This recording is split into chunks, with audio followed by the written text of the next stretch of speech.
It all starts with our protagonist waking up completely exhausted. He looks around, completely disoriented, wondering where he is. The doctor approaches, asking if he can hear him and if he remembers who he is or what happened during the accident.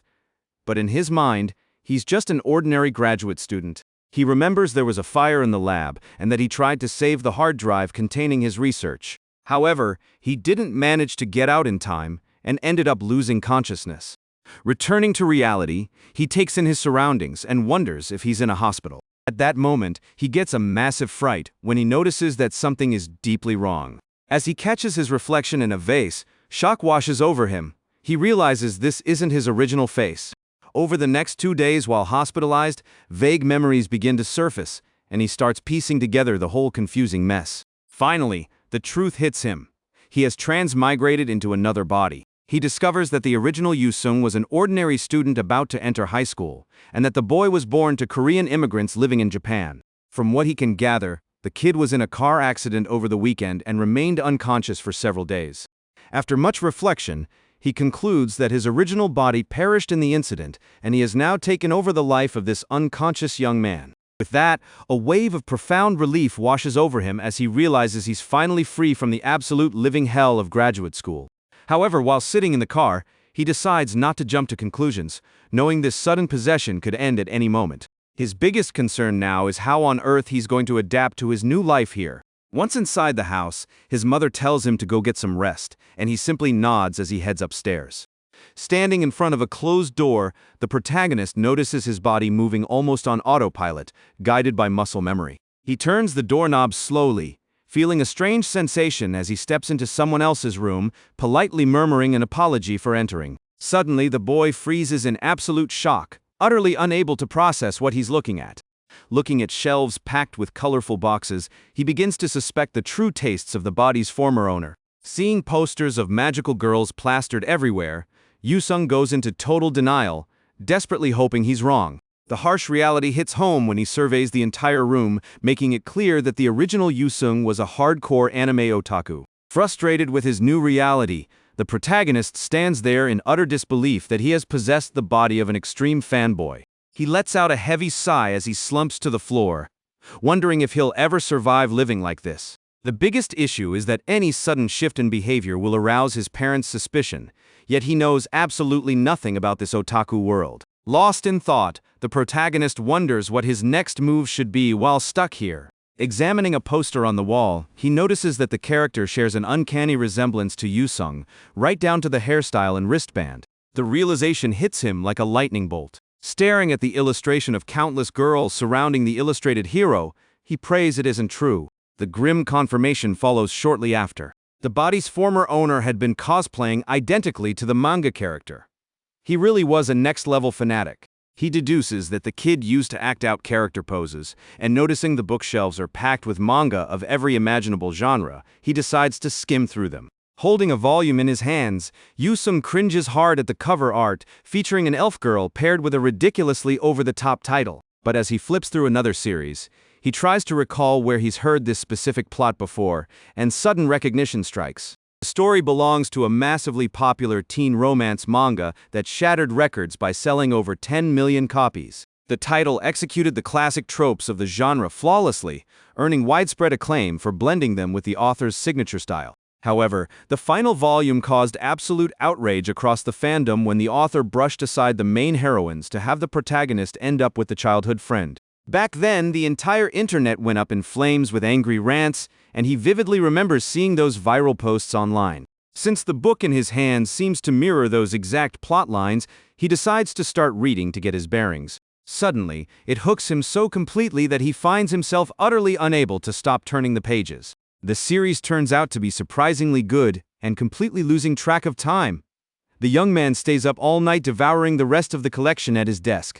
Downstairs at the family restaurant, his mother mentions she has to step out and asks Yusung to handle any orders if a customer shows up.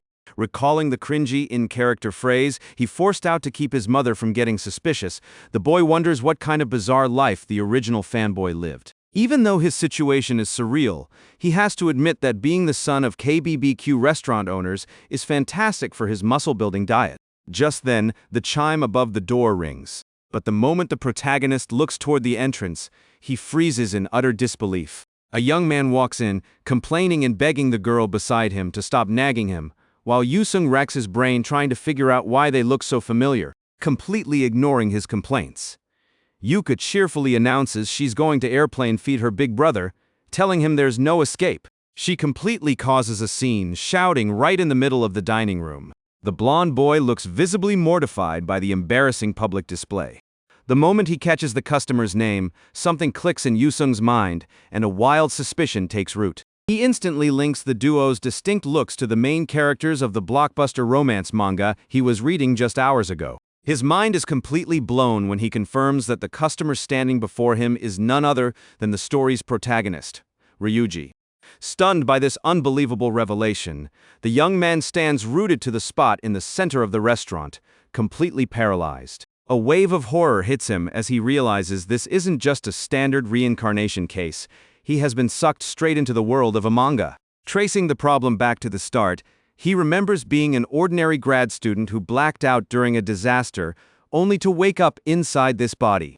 Furthermore, the penny finally drops. The original Yusung was nothing more than an insignificant background extra in the grand scheme of the plot. To sum up the absolute madness, he has somehow become a background mob character in the exact same otaku universe he spent all night analyzing. He tries to remember the typical rules of being transmigrated into a book, but quickly realizes he holds zero meta-knowledge advantages since he never actually finished reading the series. On second thought, Yusung notes that daily life here doesn't feel all that different from reality, and figures that a world built on slice-of-life romance won't face any apocalyptic ends. With this reassurance, a relieved smile plays on his lips. All he needs to do is keep his distance from Ryuji to completely steer clear of any plot drama. That way, he can finally secure the peaceful, ordinary life he always wanted as a literal nobody. From that day on, Yusung buried himself in the body's original manga collection to master the local lore, while deliberately enrolling in a high school far away from the main setting. Pouring all his energy into his studies, he passed his entrance exams at the top of his class, securing a full academic scholarship. Once school started, he even joined the student council to pad his academic record and make it completely flawless. Yet, despite his best efforts to seamlessly blend in, the bizarre cosmic anchor keeping him in this world hasn't budged an inch. Leaning back in his chair, Yusung accepts that he just has to make the best of his circumstances. As he jots down market calculations in his notebook to build a stock portfolio, he ponders what else he can do to secure his future. The answer is blindingly obvious: raw power. Pounding pavement on the treadmill, he reminds himself that physical conditioning is an absolute asset. Even though he isn't the protagonist of an action fantasy series, he keeps training like a maniac, firmly believing it's better to be safe than sorry if the plot goes off the rails. Arching his back on the bench press, he squeezes his muscles to grind out one final, grueling rep. Drenched in sweat from the absolute physical exertion, Yusung is genuinely surprised by how satisfying and addictive weightlifting has become. With his secret workout routine wrapped up, he cleans himself up and heads off to school. Standing before the school bulletin board, the boy scans the newly posted homeroom lists for the upcoming academic year. Right then, a classmate spots him from across the hall and calls out in surprise, noting how early he arrived. But wait, that wasn't the protagonist talking. That kid was just another random background extra. Our actual main character was the one walking up, boasting a physical build that looked straight out of JoJo's Bizarre Adventure. When the background mob character asks what class assignment he got, Yusung simply replies that he hasn't checked yet. Walking across the campus courtyard, it hits him that he's already a second-year high school student. His entire first year of school had absolutely flown by in a blur. Over the past few months, the young man had trained like an absolute demon, heavy lifting insane amounts of weight to pack on serious muscle mass. Every ounce of this immense effort was fueled by a single, hyper-focused goal: absolute self-preservation against any threat. Since he's trapped inside a manga world, he knows that sudden supernatural curveballs or ghost encounters are standard genre tropes. He's bracing himself for an unpredictable future, telling himself his gym obsession is strictly practical, especially since he managed to survive year one completely under the radar.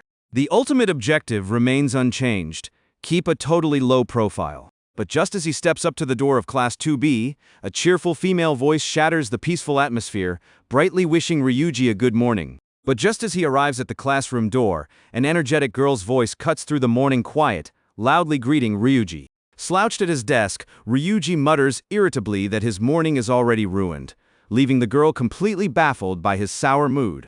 Standing right in front of them, Yusung plunges into absolute, unadulterated despair.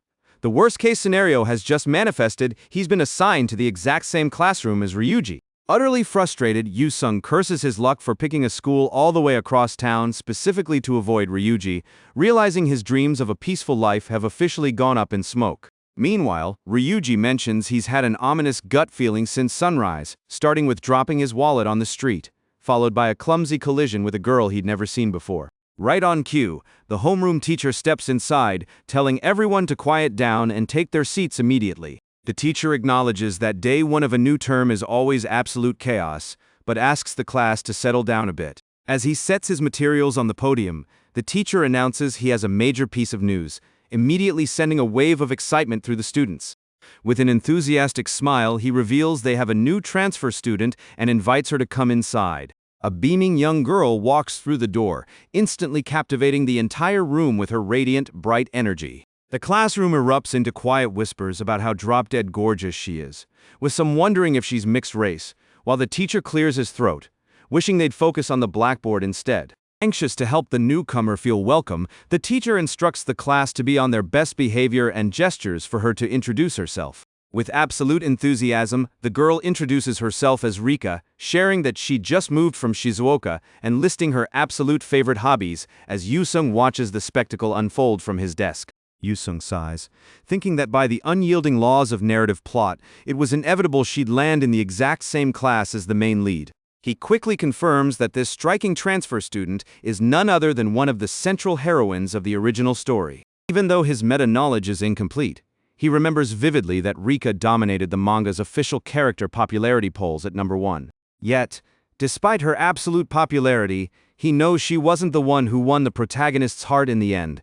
As the teacher looks around for an open desk, getting things moving, the teacher points toward a vacant spot in the rows. He directs the new girl to take that seat and tells Ryuji to help her get adjusted to the school. But Ryuji gasps in absolute shock upon recognizing her, pointing a finger and accusing her of being the loose cannon who ran into him this morning, catching her completely off guard. The newcomer recognizes him a split second later. Flashing back to their mortifying morning encounter, she snaps, pointing a finger and branding him a complete pervert right in front of the entire class. Utterly dynamic chaos breaks loose.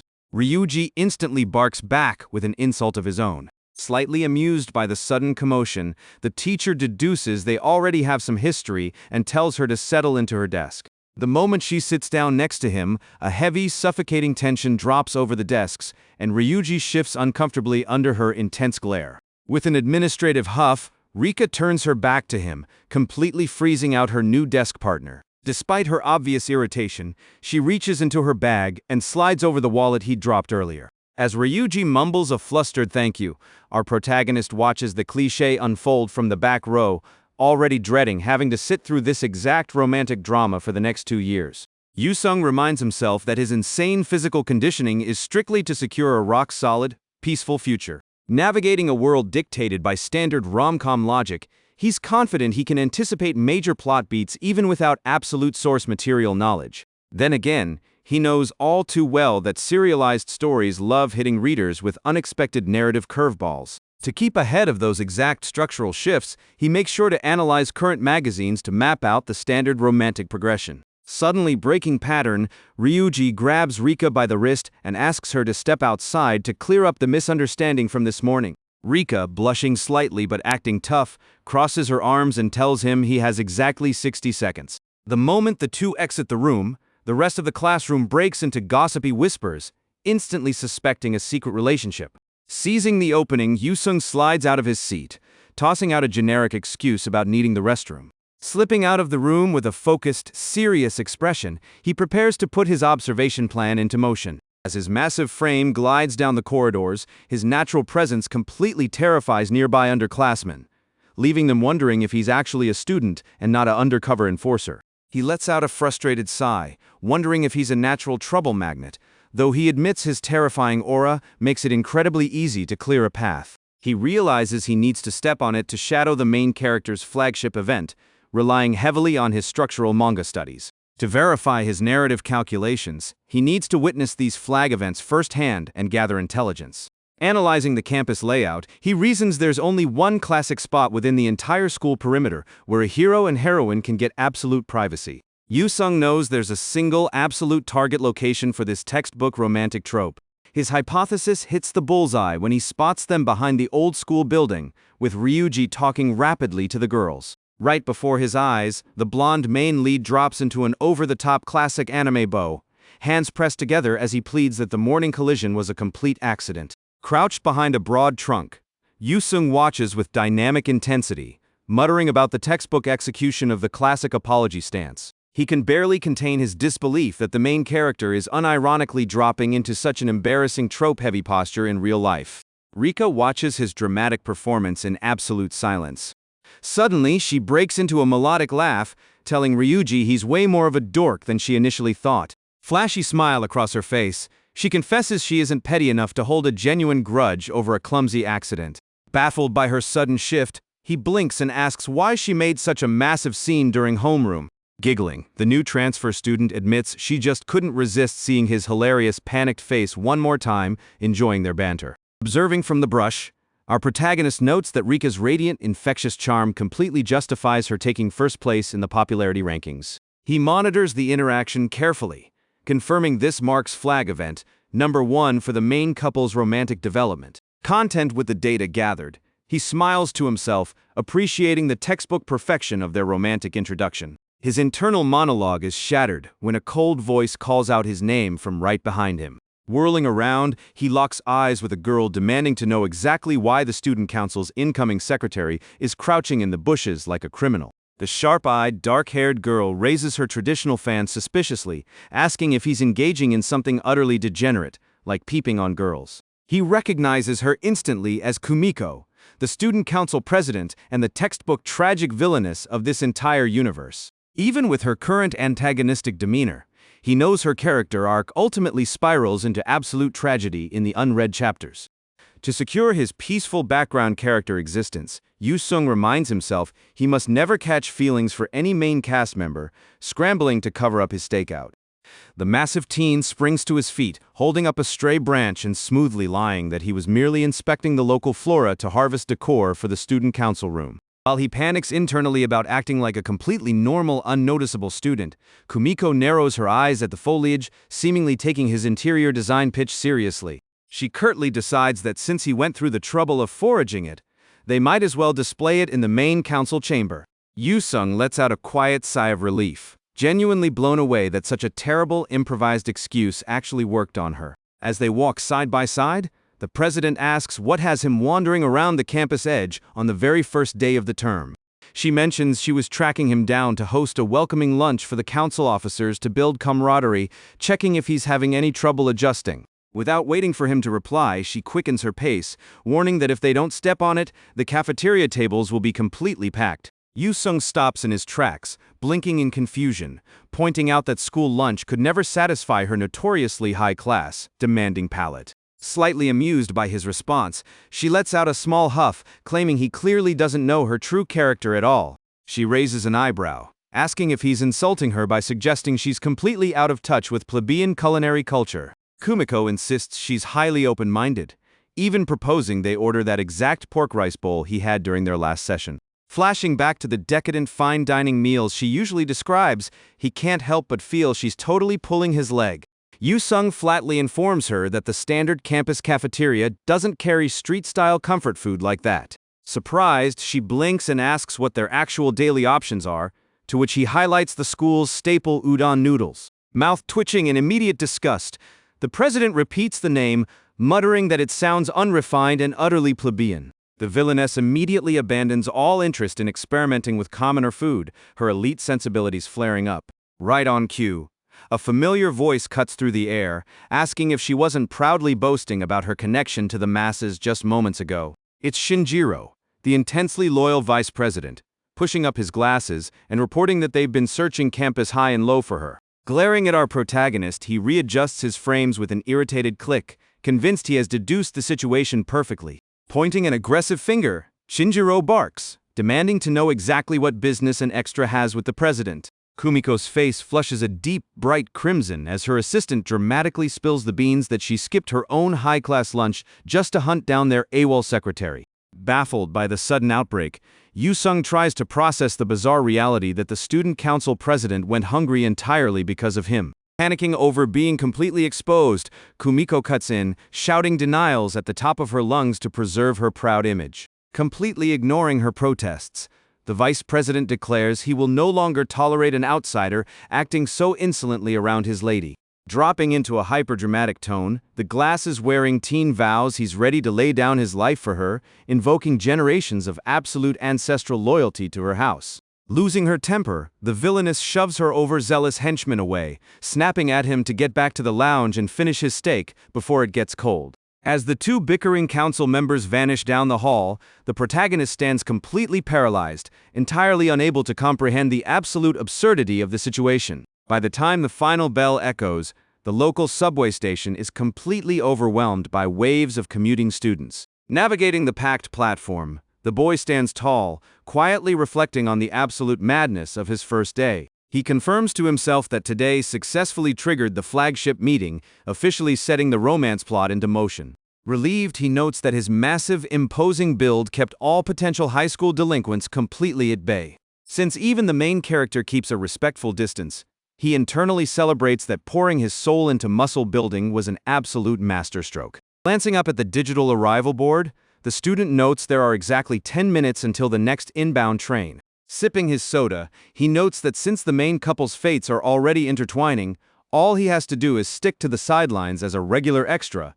Everything is proceeding exactly according to plan. However, his peace is instantly shattered when the transfer student pops out of nowhere, brightly recognizing him as her massive classmate. Absolute shock paralyzes the protagonist as he comes face to face with the series' top heroine outside of school. Clutching her smartphone, she beams, telling him she was completely lost and panicking, making his sudden appearance an absolute miracle. She steps closer, turning her screen toward him to ask if he can decipher the navigation map. Staring down at the bubbly transfer student, he blinks, utterly mystified as to how she learned his name so quickly. The blindingly obvious answer hits him a second later when he feels the student ID badge hanging directly over his uniform chest.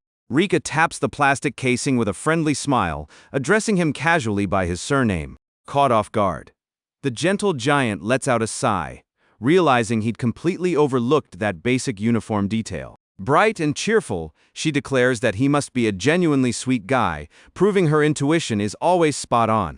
Hearing the sudden unearned praise, Yusung can't map out why on earth she's developed such a glowing impression of him. Utterly derailed by her logic, he wonders what kind of wild fantasy world she's living in. Cutting straight to the chase, Yusung asks her what made her reach that conclusion. Rika chuckles, telling him he's exactly the type of person she figured him to be. The girl explains that he radiated such a massive, unique presence while sitting solo in class that missing him was an absolute impossibility. She lists off the insane campus urban legends she's already picked up, like him single-handedly taking down a gang of 50 bikers or scouts desperately trying to draft him into professional sports. Naturally, the new transfer student's curiosity was instantly piqued. But seeing how comfortably the student council president interacted with him earlier, she knew he was secretly a giant teddy bear. Piecing together her train of thought, Yusung realizes she has constructed a completely warped theory about his character. Frustrated, he realizes his casual interaction with Kumiko accidentally backfired, tying him directly to the central heroine. Sensing his peaceful background status is in absolute jeopardy, he considers leaning into his scary delinquent reputation to terrify her away for good. His tactical thoughts are cut short when she pouts, puffing out her cheeks and waving a hand right in front of his face. She complains that she gave him a beautiful compliment and he completely ignored her, forcing him to quickly drop character and apologize. As the rumble of the incoming train echoes along the platform, he gives a polite, quiet thank you for her kind words. The girl smiles, predicting the rest of the class will eventually see past his rough exterior to discover who he truly is. She casually suggests he just treat those wild rumors as a funny, built-in part of his life's script, insisting that behind his terrifying frame lies a genuinely great guy. She proudly declares herself his first official friend and protector. Staring down at her dazzling, earnest expression, he realizes that trying to execute a tough delinquent act on her would be completely futile. Gauging Rika's hyper-extroverted personality, he concludes that dodging her during school hours will be a statistical impossibility. Nevertheless, determined to preserve his status as a normal extra at all costs, the protagonist gives in and accepts her offer of friendship. Rika flashes a triumphant smile, celebrating her absolute tactical victory as she brushes her bangs aside. Circling back to her original dilemma, she taps her screen and asks which transfer line leads to her stop. The massive teen pulls up his map app to calculate the route, as she explains that navigating Tokyo's transit web as a new resident is an absolute nightmare. Noticing the address belongs to a notoriously affluent, upscale district, our hidden extra deduces she carries the classic rich girl heroine background trope. Tracing the path, the blonde brightly notes that their routes overlap significantly, meaning they can ride the exact same train.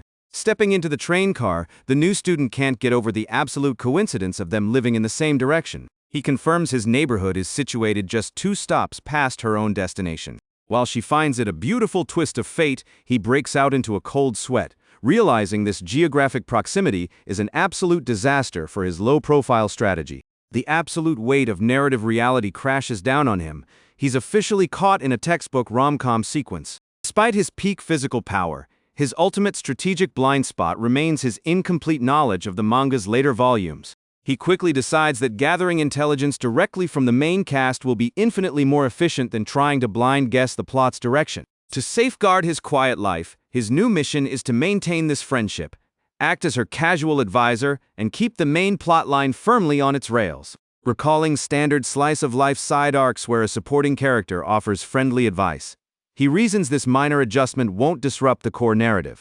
Initiating Phase 1, he turns to her and asks if she'd like a drink from the station kiosk, catching the heroine completely off guard. Handing over the beverage from the vending machine, Yusung tells her to consider it a small token commemorating their friendship, to which Rika happily picks a classic sweet cola. The girl pops the tab and takes down several massive gulps. Wiping her mouth with absolute satisfaction, the newcomer proclaims that nothing beats an ice-cold soda. The protagonist raises an eyebrow at her intense love for soda, prompting her to explain she's been completely restricting sugar due to strict dietary management. He blinks, slightly surprised that a high schooler is already managing such an intense diet.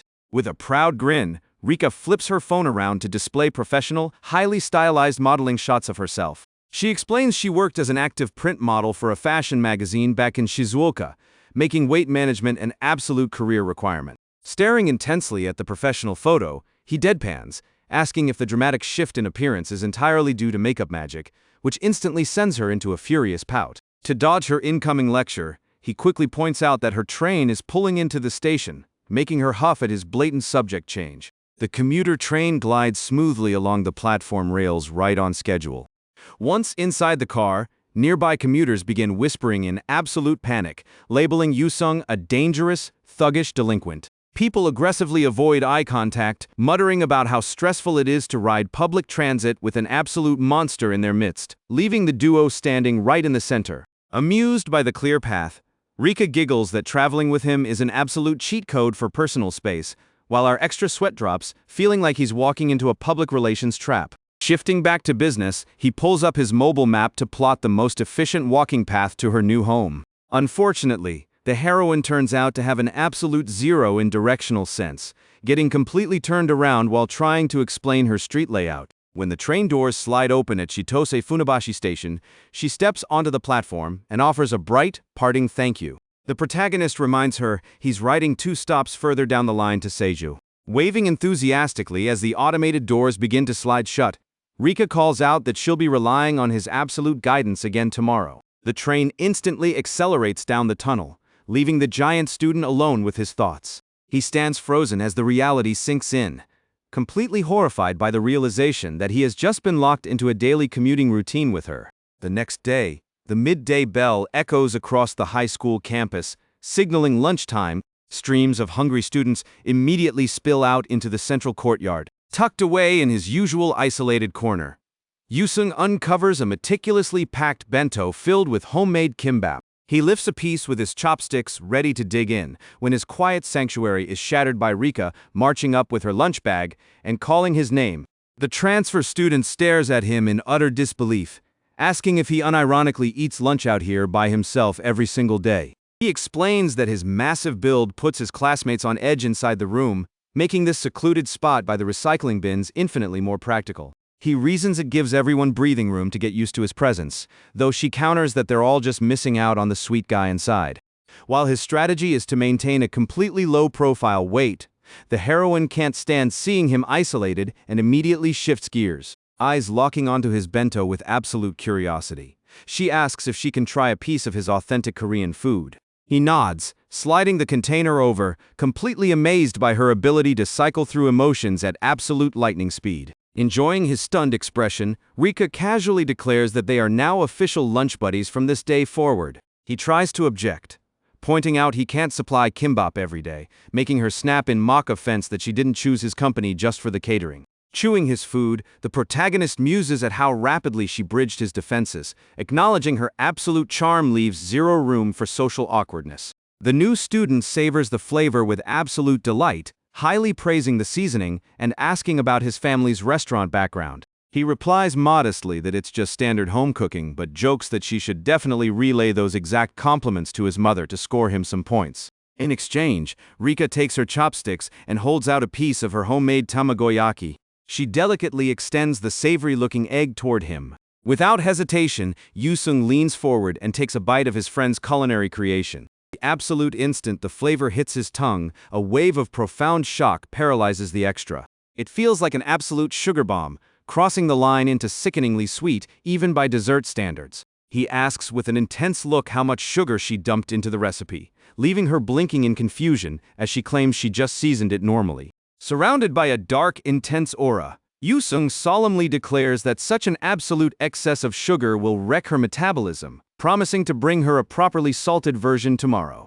Rika twists her face in absolute disgust at the mention of salt, arguing that a distinct sweet profile is the ultimate standard for rolled eggs. He counters that salt is structurally mandatory, criticizing her broken palate while she giggles, stating that flavor profiles are completely subjective. Their playful banter is violently cut short by the sharp, piercing trill of an athletic whistle. The protagonist snaps his head toward the entry of the recycling courtyard and spots two figures marching in. He instantly recognizes the student council president, who is aggressively blowing into her whistle with absolute authority.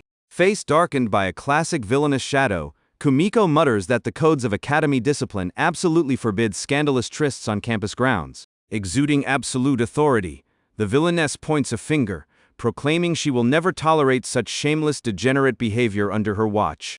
The massive student stands completely dumbfounded, wondering how on earth she leaped to the conclusion of an illicit romance. Shinjiro steps up beside her, framing their lunch as a classic secret date between lovers hiding away in a dark corner of the school. The vice president glares at Yusung with absolute disdain, demanding to know if he has any pathetic excuses now that they've caught him red-handed. Keeping a completely level head, our extra answers that they're just eating lunch, though he notes with dread how often he's bumping into main characters. Rika jumps to his defense, laughing off the accusation, though she admits it's pretty funny how the student council keeps tracking them down every single noon. Irritated by her casual tone, Kumiko shoots a lethal glare at the transfer student, demanding to know if she has no shame. Without skipping a beat, Rika points right back and drops the ultimate campus nickname, President Shadow. Kumiko freezes in absolute shock, her refined composure shattered by the casual delivery of that infamous title. The heroine giggles, mentioning the widespread school rumors about the president lurking around solo in that custom dark uniform.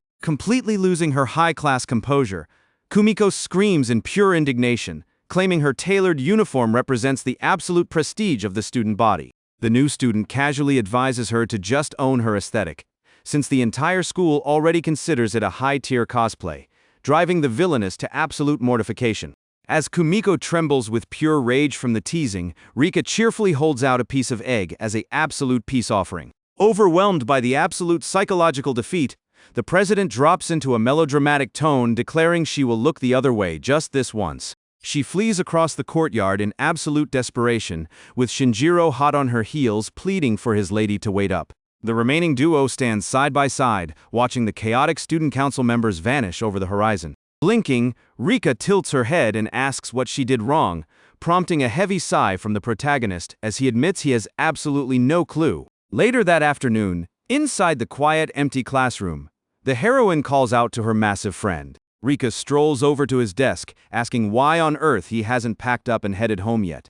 Yusung holds up the official school club directory, explaining that with his schedule cleared, he's looking to check out some extracurricular activities. Thrilled by the prospect, she proposes they launch a grand campus tour to scout out their options right this second. She points out that conducting physical trials beats overthinking by an absolute mile.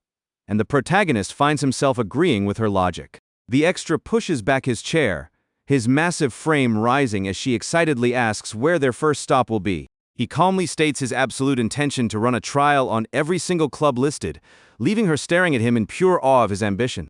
A dangerously intense, dark energy suddenly drops over the boy as he cracks his knuckles, enveloped by a terrifying purple aura. Yusung declares with deep intensity that he's curious to discover exactly how far his monstrous physical power can carry him. The destination selected to initiate his trial is the emerald turf of the athletic field where the soccer club trains. One of the students blasts a powerful shot at the ball.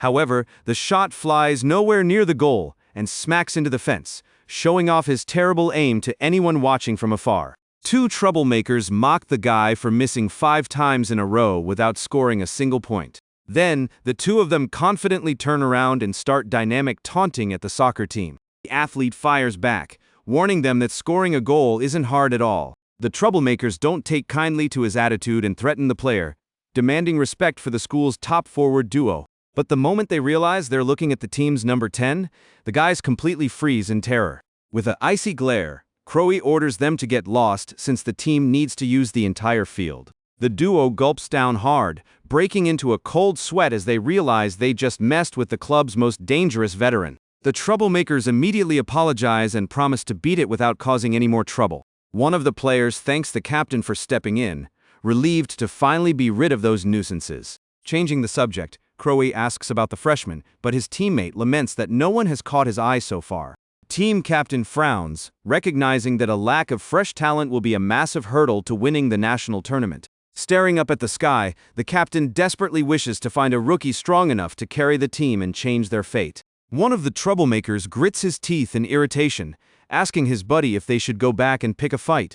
He snaps at his friend for being terrified of the captain, completely ignoring how dangerous the veteran's lightning-fast shots are. Hell-bent on getting even.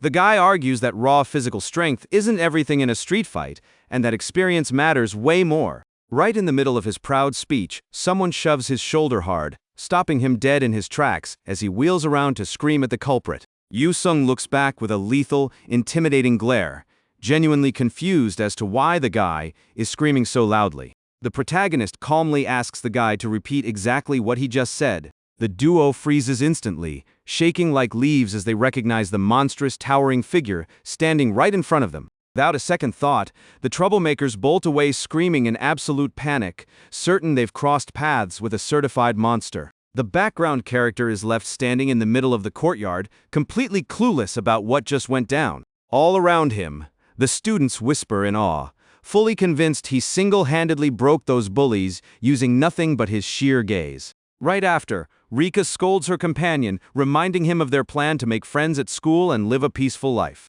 Noticing the wide berth the other students are giving Yusung, the heroine sighs, realizing that him simply looking at someone is already a hazard. Nearby, one of the soccer players catches sight of the strange commotion happening right off the grass field.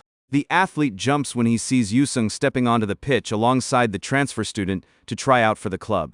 The team members instantly panic, assuming the Titan has breached their turf to hunt down someone for revenge. Keeping his cool, the captain doubts a guy with that kind of heavy reputation would waste his time on something so petty. One of the players points out that the student council has already banned the giant from joining any club activities whatsoever. The captain admits he's heard the bad press, but seeing the guy's sheer physical presence in person completely rewrites his perspective. As he approaches, the captain locks his eyes onto Yusung's massive, well-built physique, and deduces that a guy of this scale must have serious intentions. Taking charge of the situation, the veteran looks the protagonist up and down to confirm his identity. Crossing his arms, Crowley formally introduces himself as the team captain and asks the young man what brings him to the pitch. Cutting straight to the chase, the extra reveals his interest in picking up the sport and asks what the tryout involves. The response catches the captain off guard, making him feel absolutely microscopic compared to the rookie's absurd height. The veteran can't help but notice the sheer mass of muscles tearing through the newcomer's uniform. Thrilled by the absolute potential, Crowley already envisions the team hoisting the national championship trophy on the back of this raw brute power. Completely sold, the captain tells himself that he needs this absolute monster on his squad no matter what it takes. Yusung gives the veteran a weird look, forcing Crowley to snap out of his daze, apologize, and lay down the rules. The test is incredibly simple. Take a single shot from the penalty spot and smash the ball with everything you've got. The protagonist takes a deep breath, focusing entirely on the directive to put his full physical capacity into the strike. With that, he cracks his knuckles and balls his fists, deciding he won't hold back a single bit since he only gets one shot. A monstrous, heavy surge of energy starts coursing through his leg muscles as he takes his stance. Yusung's expression turns terrifying, showing the sheer amount of physical power he's channeling into this single kick. He winds up his leg with an insane amount of violent force, ready to unleash absolute hell on the ball. With a catastrophic boom, his foot connects with the ball, triggering a massive shockwave of raw energy across the grass field. The power behind the shot is so unreal that the captain's eyes can barely track the projectile cutting through the air. Yet, completely out of nowhere, the ball didn't actually head toward the net. Seeing where it went, one of the players drops his jaw in absolute shock. The soccer ball had completely exploded mid-air from the sheer force of the impact.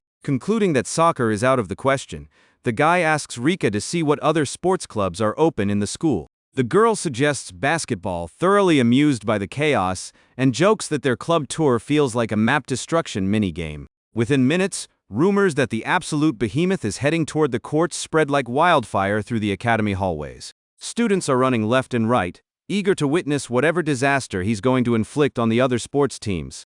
Hearing the commotion, a girl standing in the hall smiles, genuinely happy to see that the boy has finally taken some initiative around campus. On the basketball court, Yusung leaps up and slams down a dunk so aggressively that he literally shatters the entire backboard, paralyzing the onlookers. Next up is baseball, where he cracks a pitch with such a violent impact that the ball literally vanishes from the map. Moving over to tennis, the raw power behind the protagonist's serve literally opens up a crater right in the middle of the court. Following a string of catastrophic failures, a huge chunk of the options in Rika's notebook end up aggressively crossed off the list. The young woman claps excitedly to celebrate finishing another stage, while our background extra maintains his signature poker face. Looking at the trail of structural damage, the young man asks how many options they even have left to check out.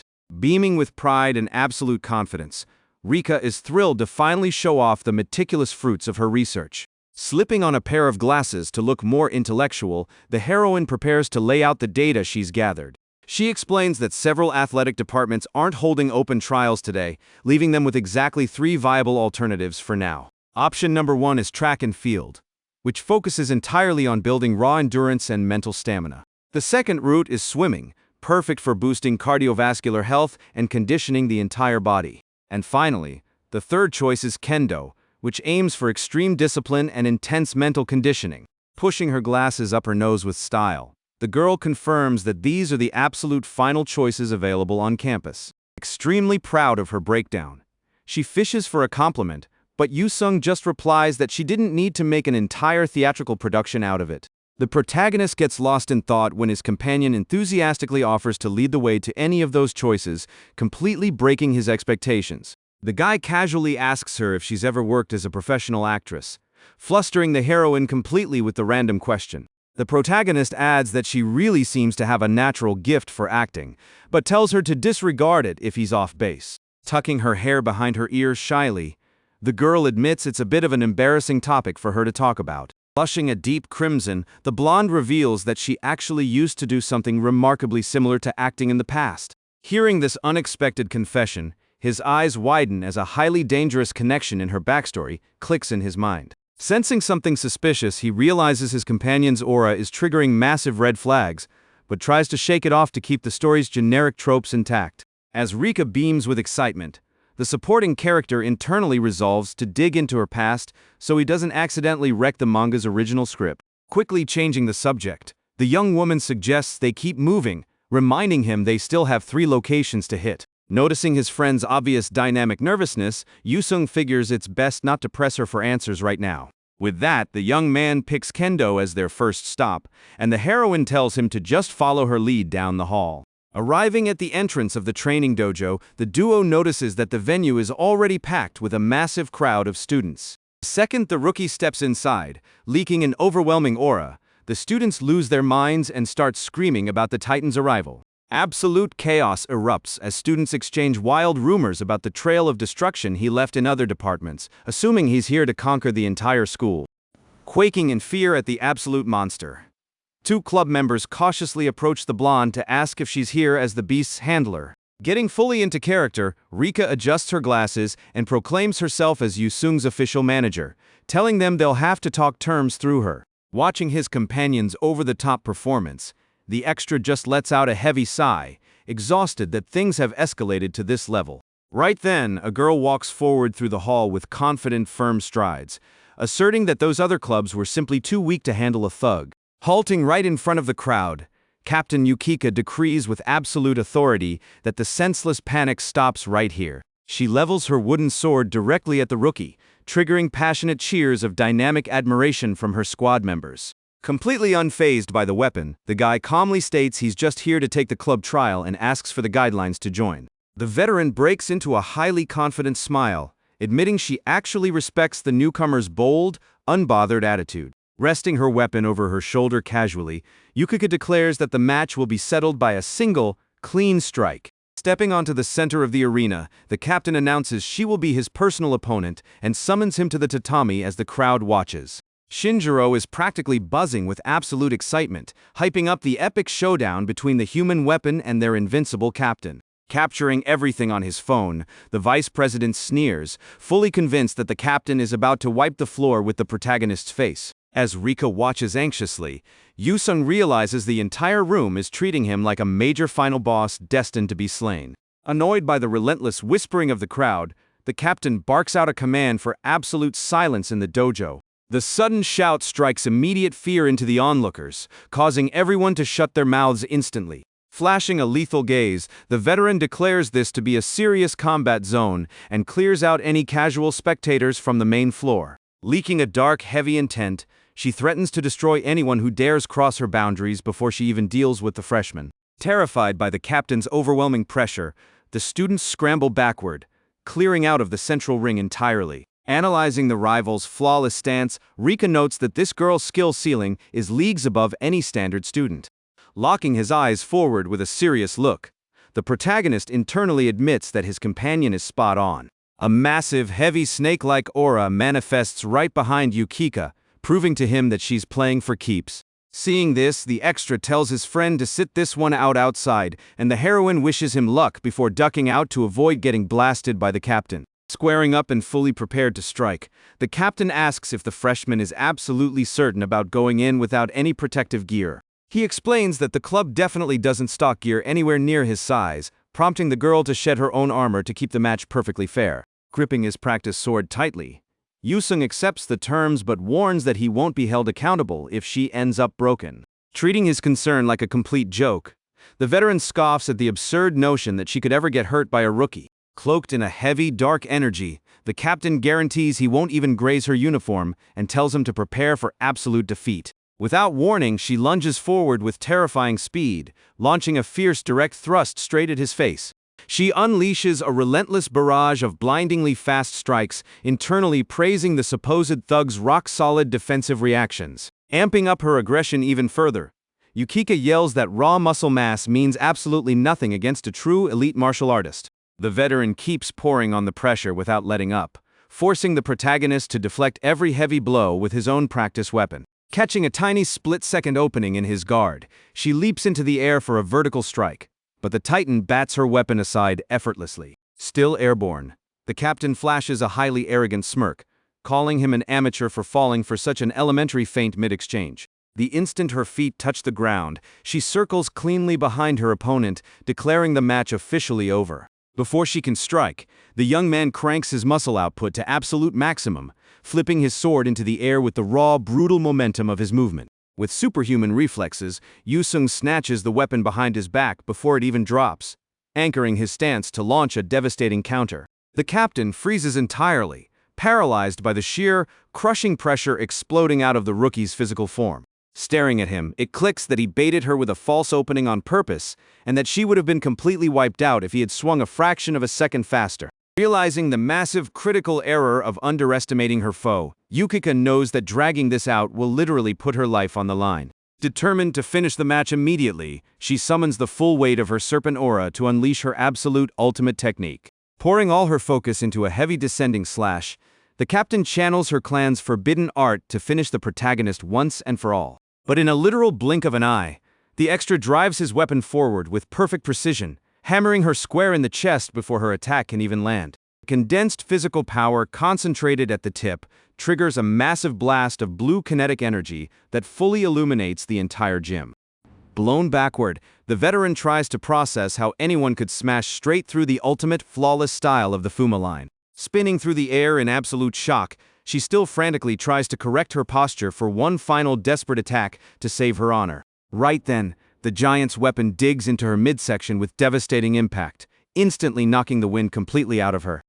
Slamming hard onto the wooden floor, a dazed Yukika looks up, wondering if she just got hit by some form of invisible high-tier magic. Holding his practice sword extended out in a flawless, clean follow-through posture, Yusung simply looks down at his opponent as she realizes there wasn't a single trace of mystic tricks involved. Sprawled on the floor, she stares at the rookie's grip, noting how firmly and perfectly controlled he handles the weapon. Slowly raising her eyes, the captain is struck with sheer raw terror as the true nature of that overwhelming power hits her. With his chest expanded and his veins pulsing from extreme muscle activation, the protagonist makes it clear he used nothing but pure physical force to break her defense. The next morning, the classroom is buzzing with heavy gossip about how Yusung completely dismantled every single athletic club on campus. Terrified students whisper that the kendo club took the absolute worst of it, with their invincible captain being instantly hospitalized. Glancing nervously over at the guy sitting quietly at his desk, the students conclude he has officially taken absolute control of the school's hierarchy. Resting his face in his hand with an exhausted expression, the extra deeply regrets that his simple tryout disaster birthed such horrific rumors about his strength. Glancing at Ryuji sitting peacefully in the row ahead, Yusung is just glad the blonde protagonist remains locked onto the original script without looking his way. As Rika enters the room and greets him, the giant happily resolves that maintaining this clean distance from the primary lead is exactly what his peaceful life needs. Out of nowhere, the peace is shattered when a fierce, red-haired girl slams the door open, screaming at the top of her lungs for Ryuji to show his face. The entire room snaps around to the door in complete confusion, with several students recognizing the intruder as Karen from the notorious kendo club, totally lost as to why her rage is aimed at him. The blonde protagonist blinks, completely confused about who she is and why she's screaming so loud. Fuming with raw rage, the redhead straight up accuses the main lead of breaking their club's rookies, claiming she got the story directly from the victims at the hospital. Ryuji frantically tries to clear up what is obviously a massive misunderstanding, but the intruder refuses to hear a single word of explanation. To make things even more chaotic, the blonde's close friend jumps in front of him as a human shield, demanding to know who this crazy redhead thinks she is. A classmate quickly speaks up for the blonde, pointing out that those fresh recruits from the kendo club were entirely to blame for the incident. Ryuji explains that those guys literally dragged him into a dark back alley yesterday and that he was completely petrified by the whole situation. Realizing her massive error, the redhead freezes as it finally clicks that the boy was actually the literal victim of the harassment. The intruder hesitates, asking that if he didn't do it, who was the one who actually taught those rookies a lesson in the alleyway. Piecing the facts together, Karen finally realizes that the recruits from her own club bold-faced lied to her face. With her expression hardening into absolute focus, she mutters that this revelation changes the entire dynamic of the situation. Pointing dramatically right at Ryuji, the red-haired girl declares at the top of her lungs that he is officially her man from this day forward, leaving the poor guy completely thunderstruck. The girl fiercely promises to make him the absolute happiest man on the planet. Right beside them, his classmate stands entirely lost, unable to comprehend this wild, rapid turn of events. Instantly, the entire room erupts into a non-stop wave of heavy murmurs over the insane confession that just dropped. Snapping out of her shock, the blonde's protector loses her absolute temper and screams out, asking what kind of madness this is. Watching the absolute circus unfold, Yusung internally notes that a surprise confession attack of this scale is a heavy meta-threat in rom-com settings. Meanwhile, Rika goes into absolute fangirl overdrive, practically vibrating with excitement to witness such dramatic, top-tier romance tropes unfold in real life. Completely tuned out from the general panic, Karen praises the young man's supposed heroic character, totally overflowing with confidence. The surrounding students immediately start taking bets, highly curious to see which routing the primary lead will settle on. A few girls whisper that the sweet, wholesome friend is definitely the most standard, reliable path for a relationship. But the guys strongly disagree, arguing that a fierce, tough girl who only shows her sweet side to her boyfriend is the absolute peak romance dynamic. The loud commotion continues to hold the classroom hostage while our supporting extra observes the chaos in total, unbothered silence. Trapped in the middle of the storm, the blonde lead desperately tries to push back against the absolutely unhinged claim on his life. The Titan reflects that dropping a high-impact line like that at the perfect story junction requires an insane amount of raw confidence. With that, Rika nudges her companion, asking him which heroine he thinks the protagonist is going to choose. The blonde leans in with a highly curious look and a teasing tone, clearly trying to get a rise out of him. Yusung flatly admits he has absolutely no clue, completely deflating her intense matchmaking enthusiasm. In his thoughts, he notes that according to the original source work, the main lead is technically destined to end up with his childhood friend. But to his surprise, the heroine lets out a confident giggle and claims she already knows the exact conclusion. With absolute conviction, she decrees that Ryuji is definitely going to unlock the fierce redhead's route. The catch? She plans to personally step in as the rival's romantic advisor, leaving Yusung completely baffled by her logic. The big man points out that she seems wildly overconfident about handing out relationship blueprints. Beaming with immense pride, the blonde brags about her deep romantic wisdom, even as he casts heavy doubt on her actual credentials.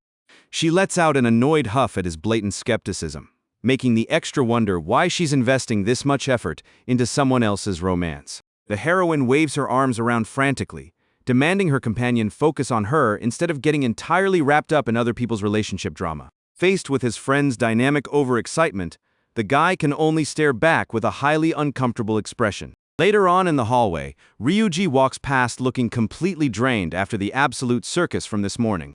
Nearby, a group of onlookers whisper that the redhead has been relentlessly pushing the blonde to hang out over the coming weekend. The primary lead gives a heavy, stressed sigh as the kendo captain is dead set on treating him to a meal to make amends. The local gossip mill instantly concludes that a weekend dinner arrangement is effectively a locked-in romantic date. Overhearing the chatter, Yusung catches a rumor floating around that the aggressive intruder comes from an incredibly powerful lineage. The gossip carries heavy weight as they reveal she's actually the direct heir to a massive syndicate boss. The revelation takes Yusung completely by surprise, realizing her family is a notorious underworld clan running the Kanto region. Noticing his buddy's blank, skeptical expression, the talkative classmate comments that he doesn't seem to buy into the urban legend. The skeptical classmate points out that even if it's true, the girl has never actually laid a violent finger on anyone around campus.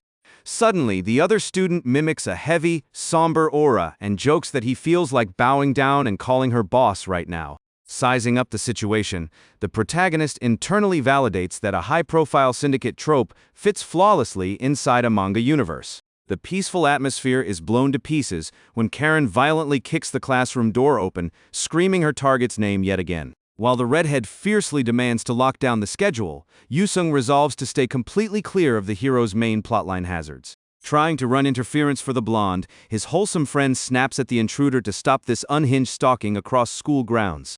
The girl yells that he's clearly deeply uncomfortable and that this entire forced setup has absolutely nothing to do with what the redhead wants.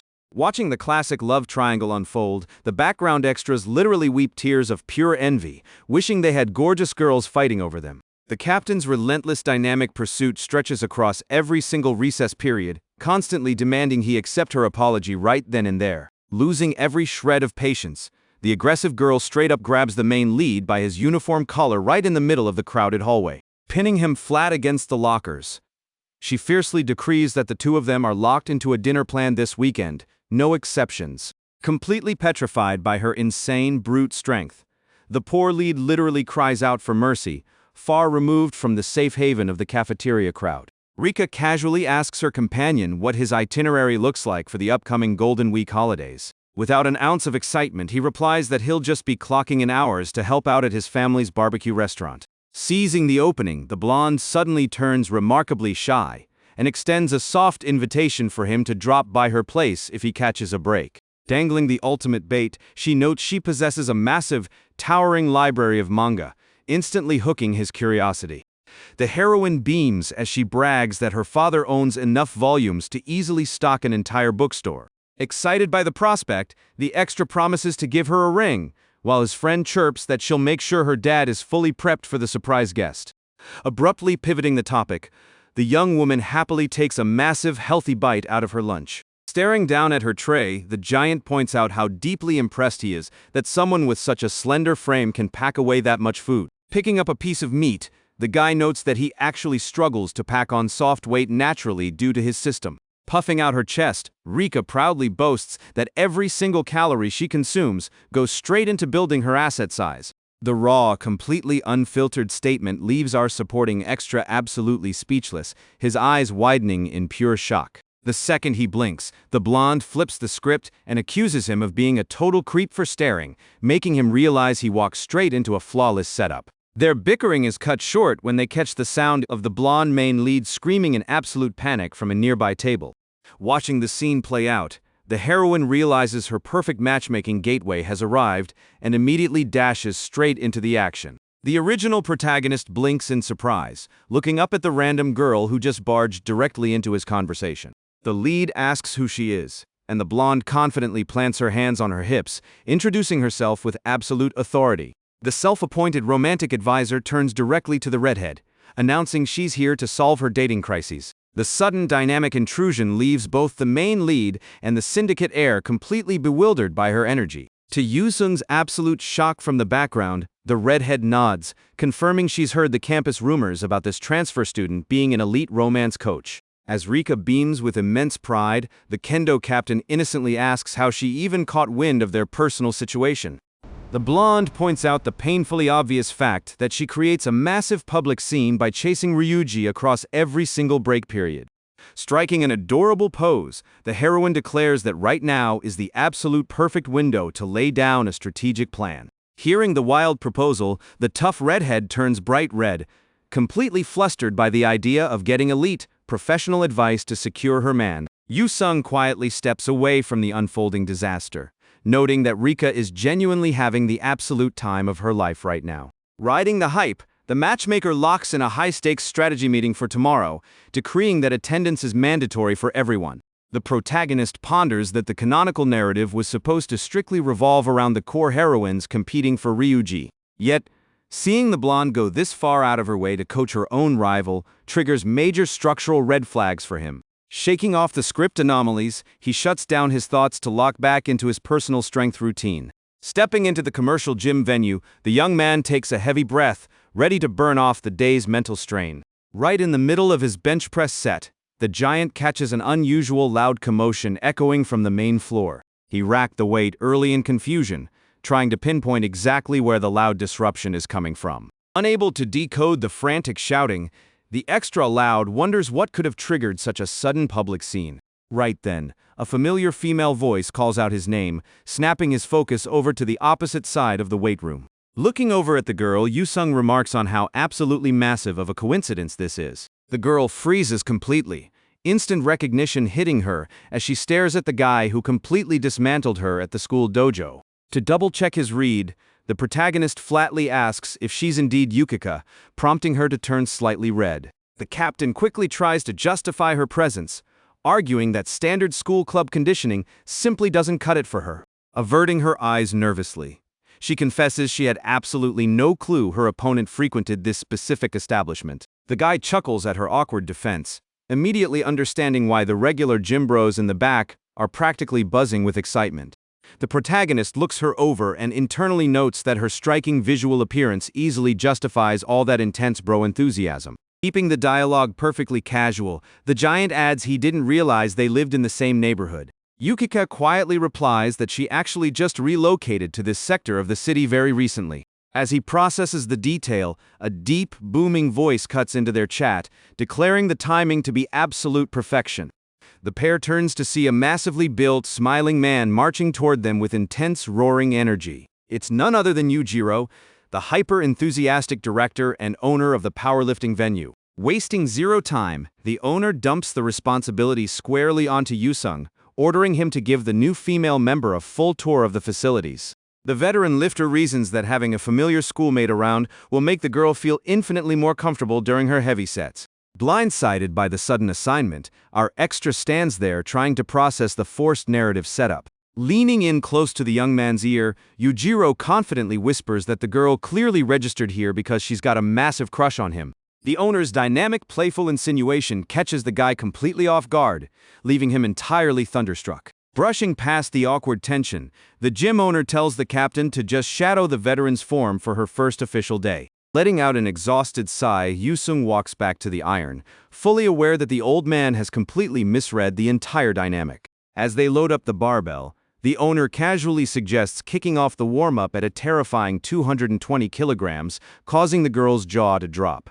Noticing her shock, the manager assures her that there is absolutely zero cause for concern. The coach proudly boasts that in his 20 years running the iron game, he has never once encountered a physical anomaly like this kid. Locking into his zone, the giant takes his position on the platform and locks an ironclad grip onto the loaded bar. Pulling the monstrous weight without a single trace of struggle, he executes the heavy lift with absolute textbook perfection. Blown away by how effortless it looked, the old man praises his execution and immediately commands them to bump the stack to 270 kilograms. The seasoned kendo practitioner stands completely paralyzed by the sheer, unadulterated absurdity of the numbers being dropped. Crushing the heavy routine like it was nothing, Yusung calmly wipes down his hands after casually wrapping up 5 full working sets, thumping his own chest. The director proudly brags that he called it from day one. The kid is a certified freak of nature. Meanwhile, she watches the high-intensity routine and seriously questions whether this borders on actual physical torture. Sizing him up from a closer perspective, she's forced to admit that building a body like this is structurally impossible for a regular high school teenager. With her eyes wide with sudden realization, Yukika finally decodes the true source behind his overwhelming, breaking power. She deduces that her opponent is a rare carrier of the mythical extreme Yang physique, an ultra-rare genetic lottery thought to be an ancient myth. A dense, heavy presence seems to naturally radiate from his form by him simply standing on the gym floor. The captain recalls historic lore stating that individuals gifted with this anomaly are born with the consolidated vitality of 100 men combined. With the hidden parameters of his strength unlocked, she is completely certain she has unearthed the absolute root of his power. Reflecting back on their dojo showdown, the martial artist recognizes that his crushing heavy output wasn't born from standard gym work. With a dark, highly focused expression, Yukika resolves that she must immediately deliver this critical discovery to a very high-profile figure. Cut to a completely different location, a massive, traditional Japanese estate venue enclosed by towering wooden walls. The moment they step onto the grounds, Karen is greeted by a row of sharp-suited syndics bowing and roaring out a welcome to their young mistress. Tagging along, Yusung stares in absolute disbelief as Rika rolls with the unhinged syndicate welcome like it's a completely casual occurrence. The giant lets out a resigned sigh, accepting he will simply never get fully used to the structural absurdity of this transmigrated world. The piece is short-lived as a mustachioed enforcer steps up and completely loses his cool upon sizing up the Titan, assuming an elite enemy attack. The man draws his firearm, frantically yelling at the young mistress to back away from what must be a high-threat undercover operative. Infuriated by the panic, the redhead snaps that his reaction is highly disrespectful since her schoolmates are here strictly to help. Still shaking, the guard stammers out a defense, arguing that a lethal, terrifying face like that has absolutely no business belonging to a high school kid. Once settled deep inside the compound, the enforcer serves refreshments and offers a deeply humble apology for his crew's embarrassing performance. Scratching the back of his neck with a calm gesture, The protagonist accepts the apology, noting he's entirely used to these routine misunderstandings. Utterly drained, he asks why he was even dragged into this inner sanctuary if they just wanted to hold a casual gossip circle about dating. Hyper-focused on her romantic objective, the redhead asks if cooking a meal is actually a viable strategy to secure a man's heart. Rika blinks adorable eyes and explicitly guarantees total success, demanding they place their absolute trust in the campus romance elite. Thrilled by the high-stakes romance quest, the advisor gives the green light to kick off culinary training right in the compound's kitchen. Following a chaotic war zone that nearly burns down the entire stove setup, the protagonist notes that romantic cooking is a hazardous disaster. With his stomach grumbling from the heavy scent of smoke and failed dishes, the giant decides to personally take the reins to save dinner. Commanding the stovetop flames like an elite professional chef, Yusung plates an incredibly aromatic dish in minutes, leaving the girls completely spellbound by the rich flavor. The blonde heroine blinks, asking, since when her broad, rough companion possessed such highly refined domestic talents. He calmly explains he picked up cooking to ease his mother's heavy burden of waking up at the crack of dawn every single day. Rika is deeply touched by the beautiful display of filial love, dramatically wiping away theatrical fake tears from her cheeks.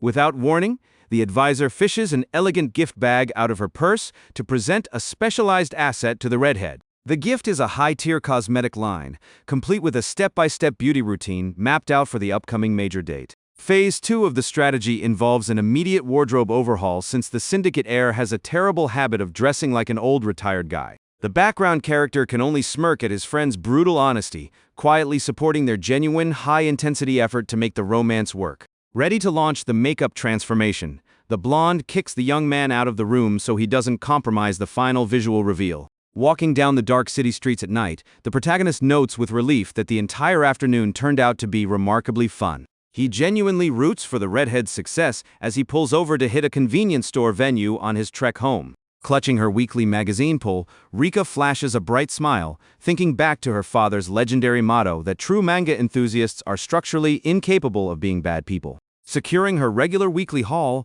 Rika beams with a satisfied smile. At that, the big guy asks if buying those magazines makes him a good person too. The blonde pauses for a moment, reflects, and gently agrees that he is, without a doubt, a good guy. Walking right behind her, Yusung thinks about how hard she worked all day just to help Karen.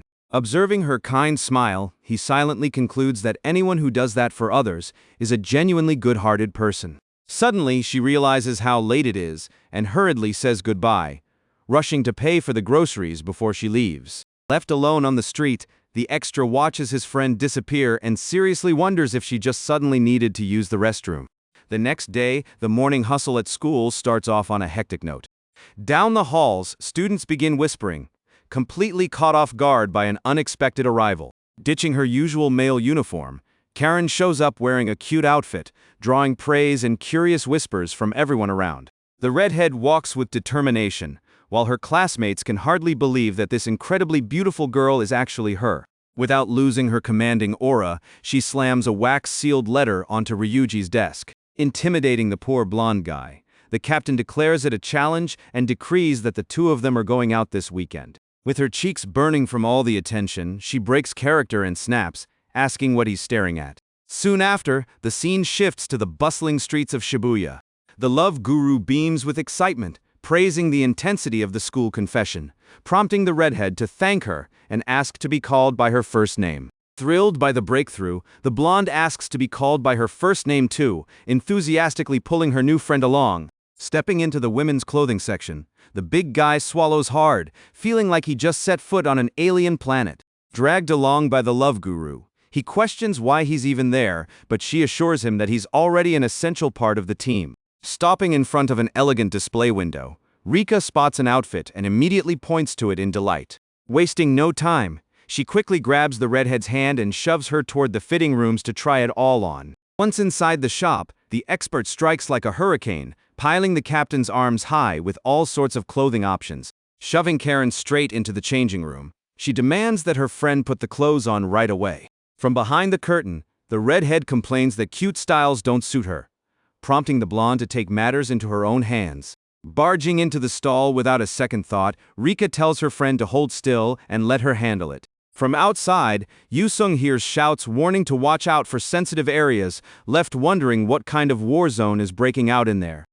After the commotion, the mob heiress steps out tugging at the hem of her clothes, visibly uncomfortable with how much skin she's showing. Blushing furiously, Karen complains that the skirt is way too short, while the blonde looks at her, completely amazed by the result. Adjusting the collar details, Rika asks for the protagonist's opinion, and he calmly agrees that the look suits her perfectly. Shyly touching her hair, the redhead can hardly believe how much power a good outfit has to completely transform someone. The peaceful moment is cut short as the scene flashes back to the traditional and imposing mansion of the Dongseong clan. In a dimly lit meeting room, the tension spikes as an aggressive slam echoes against the wooden table. With a menacing glare, Naoto takes the floor before his subordinates. Carrying the weight of a ruthless reputation, the big boss takes a deep breath and announces that his daughter finally seems to have found someone. Griping his sword so furiously that the wood creaks, he adds that the heiress has her eyes on a boy. The mobsters murmur in outrage at the suitor's sheer audacity, while their leader declares he has no clue who this bold punk is. Making it clear that he won't just hand his daughter over on a silver platter, Naoto barks a command for his trusted assistant. The subordinate quickly adjusts his glasses and steps forward to confirm the identity of the target the young lady has been pursuing. Displaying a photo on his tablet, Sento reveals that the boy is Ryuji, the heiress's classmate. The informant reports that he tracked her recent movements, noting that she even went to a beauty salon the previous day. Showing the intercepted messages on his phone, the man in the suit firmly concludes that the young lady is planning a date for the weekend. This confirmation completely shatters the leader's composure, and he roars the boy's name in pure rage as his men scramble to calm him down. Regaining his composure, the boss issues an absolute order for every member, with free time to gear up for action. Gritting his teeth, he decrees that their mission is to tail the couple and make sure that little brat doesn't try anything funny. Fully committed, the clan's top 8 executives salute sharply, accepting the assignment with absolute devotion. Shifting focus to a fast food joint, the afternoon shopping spree finally draws to a close. Slumped in her chair in front of a mountain of burgers, Rika sighs, completely drained of energy. The blonde mutters that she doesn't even have the strength to chew, all while watching the protagonist casual devour his food without a care in the world. Savoring her meal, the redhead expresses her gratitude for her friend's hard work, who simply smiles and says that's what friends are for. Karen admits that the shopping trip was an absolute blast and reiterates how grateful she is for the ongoing support. Noticing the big guy's massive appetite, she offers to buy him more burgers, but he declines, mentioning he prefers rice over bread anyway. Even so, the heiress insists he let her know if he wants anything else, eager to return the favor for his support. Taking a bite, Yusung reflects that while she seemed like a total delinquent at first, she's actually incredibly considerate. Noticing his fixed gaze, the redhead asks if she has something on her face, and he bluntly tells her she's got a bit of ketchup on her. As the mob girl panics and flusteredly rubs her cheeks, the love guru finds it hilarious and immediately pivots to ask about the date itinerary. Confident, Karen lists out the standard playbook: grabbing tea at a cafe, catching a movie, and wrapping up with a nice dinner. Such a mundane response prompts the expert to slam the table, accusing her friend of being completely naive when it comes to planning. Pointing her finger, Rika warns that you can't win someone over by being so predictable, immediately flashing an alternative on her phone screen. Staring at the bright screen in surprise, the redhead reads the suggestion and questions if an aquarium is really the best choice. Beaming with excitement, the blonde paints a picture of a magical setting with shimmering waters and fish gliding past coral reefs. Getting into it, the expert explains that the dim lighting is absolutely perfect for bringing a couple closer together through intimate whispers. Completely sold on the idea, the redhead agrees to the plan, while the big guy in the background rolls his eyes at all the cheesy nonsense. Out on the street at dusk, the duo says goodbye, wishing her the best of luck for the big day tomorrow. Walking down the pedestrian path, the captain waves back and tells her 2 friends to get home safely. Walking side by side with the blonde, the protagonist rubs the back of his neck, finally feeling the exhaustion of a long day of shopping. As they stroll along, Rika asks about his plans for tomorrow, and he unenthusiastically replies that he's just staying home. Instantly, she demands that he come along to spy on the date, drawing an indignant look from the student. Grabbing his coat with a manic glint in her eye, she shouts that they're comrades and have to see their friend's happiness through to the very end. Defeated by her sheer persistence, Yusung gives in and high-fives the love guru, officially forming their stakeout duo.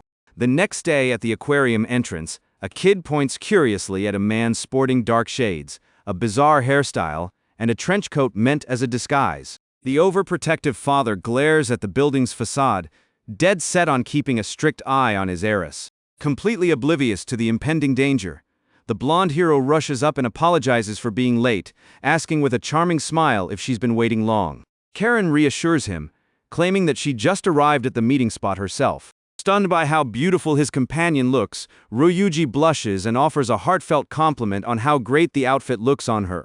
Melting at the compliment, the young woman nervously clutches her purse and mutters a quiet thank you, setting a romantic mood right out of the gate. Bashful, Karen suggests they grab some tea first to map out their day, getting an immediate, enthusiastic nod from the hero. Taking the initiative, Ryuji tells her to follow his lead and offers to carry her bag as they walk. The spy duo watches from the shadows as Rika cheers over their perfect disguises, thrilled that the vibe is flowing so smoothly. Swept up in the mission's progress, the guru dashes ahead to keep the couple in sight, completely abandoning her partner. While the lovebirds chat happily, the blonde tails them from a hair's breadth away, snapping dozens of candid photos. The peace is quickly threatened by the protective father's furious glare as he growls in rage at the sight of that punk getting close to his daughter. Utterly outraged, the boss snaps, accusing the boy of extreme insolence for making the family heiress wait a whole 5 minutes. Sento steps in to head off a disaster, warning that bystanders are already starting to give them suspicious looks. The bespectacled assistant explains that 9 mobsters traveling in a pack stands out too much, suggesting they split up and cover the area. Wasting no time, Naoto buys the logic and orders everyone to fan out immediately to track the targets discreetly. Shortly after, the main action shifts to the quiet front of a cafe, marking the first pit stop of the date. Once they're seated, a monstrous ice cream sundae loaded with toppings is served, shocking everyone with its ridiculous size. Marveling at the extravagant order, Rika digs into the dessert, while Yusung questions if she can actually polish all that off by herself. Their feast is suddenly interrupted when they overhear the redhead teasing the hero about his lack of a sweet tooth. Staring at the massive bowl at the limit of his capacity, Ryuji struggles to finish it and notes that something feels incredibly off about the place. The boy breaks out into a cold sweat as he realizes the cafe is packed with men in suits radiating an incredibly menacing aura. Across the room, the big guy notices the crowd too, and instantly deduces that this entire sketchy crew is tied to the captain. The tension mounts even further when the protagonist feels the clan leader's piercing glare locked straight onto the main table. Even with a ridiculous wig on to mask his identity, the big boss can barely contain his rage and has to be held back by his loyal assistant. Focused on gathering intel, Yusung listens to the couple enthusiastically planning their next stop to see the famous dolphins at the city aquarium. Karen suggests starting right away with the marine life, getting an immediate nod of support from the hero. With a radiant smile, the heiress beams with joy, predicting that the rest of the afternoon is going to be absolutely perfect. Despite the couple's naive excitement, the extra takes stock of the mob ambush filling the cafe and bets on a chaotic end to the day. The chase continues relentlessly through the streets, reaching Shibuya Station just as the train doors are about to slide shut. Inside the absurdly packed train car, Yusung stands like a human shield to protect his partner from being crushed by the crowd, though she's still irritated by the suffocating squeeze and all the shoving. The love guru narrows her eyes and grumbles about the rude crowd, since there isn't an inch of personal space left. She admits the crowd is completely out of hand, secretly panicking over how tightly pressed she is against her partner. Looking up at his chest from such close proximity, she lets out a small, amazed gasp, feeling the imposing presence of her classmate for the very first time. Unbothered by the lack of breathing room, Yusung tells her to hang in there, since they'll reach their stop soon, leaving her visibly flustered. The moment the train grinds to a halt, the doors fly open and the frantic crowd surges forward, sweeping the duo out in the rush. Realizing they're about to get swept away by the human wave, the big guy moves quickly and grabs her hand firmly so they don't get separated. Acting like a human snowplow, he forces his way through the crowd and tells her to just focus on sticking right behind him. Once clear of the suffocating underground station, they both take a deep breath, trying to catch their wind after that intense madness. After the initial shock wears off, Rika composes herself and shyly asks him to let go of her hand, prompting an immediate apology from him. As their fingers slide apart, A sudden heavy silence settles over the two of them. With her heart racing from his sudden assertiveness, the blonde looks away and mutters that he should be a bit gentler next time. The extra takes the scolding, a bit bewildered by her random reaction, trying to parse what she meant by next time. That sudden moment of distraction ends up costing them, as the traffic light turns red and they completely lose sight of the couple at the crosswalk.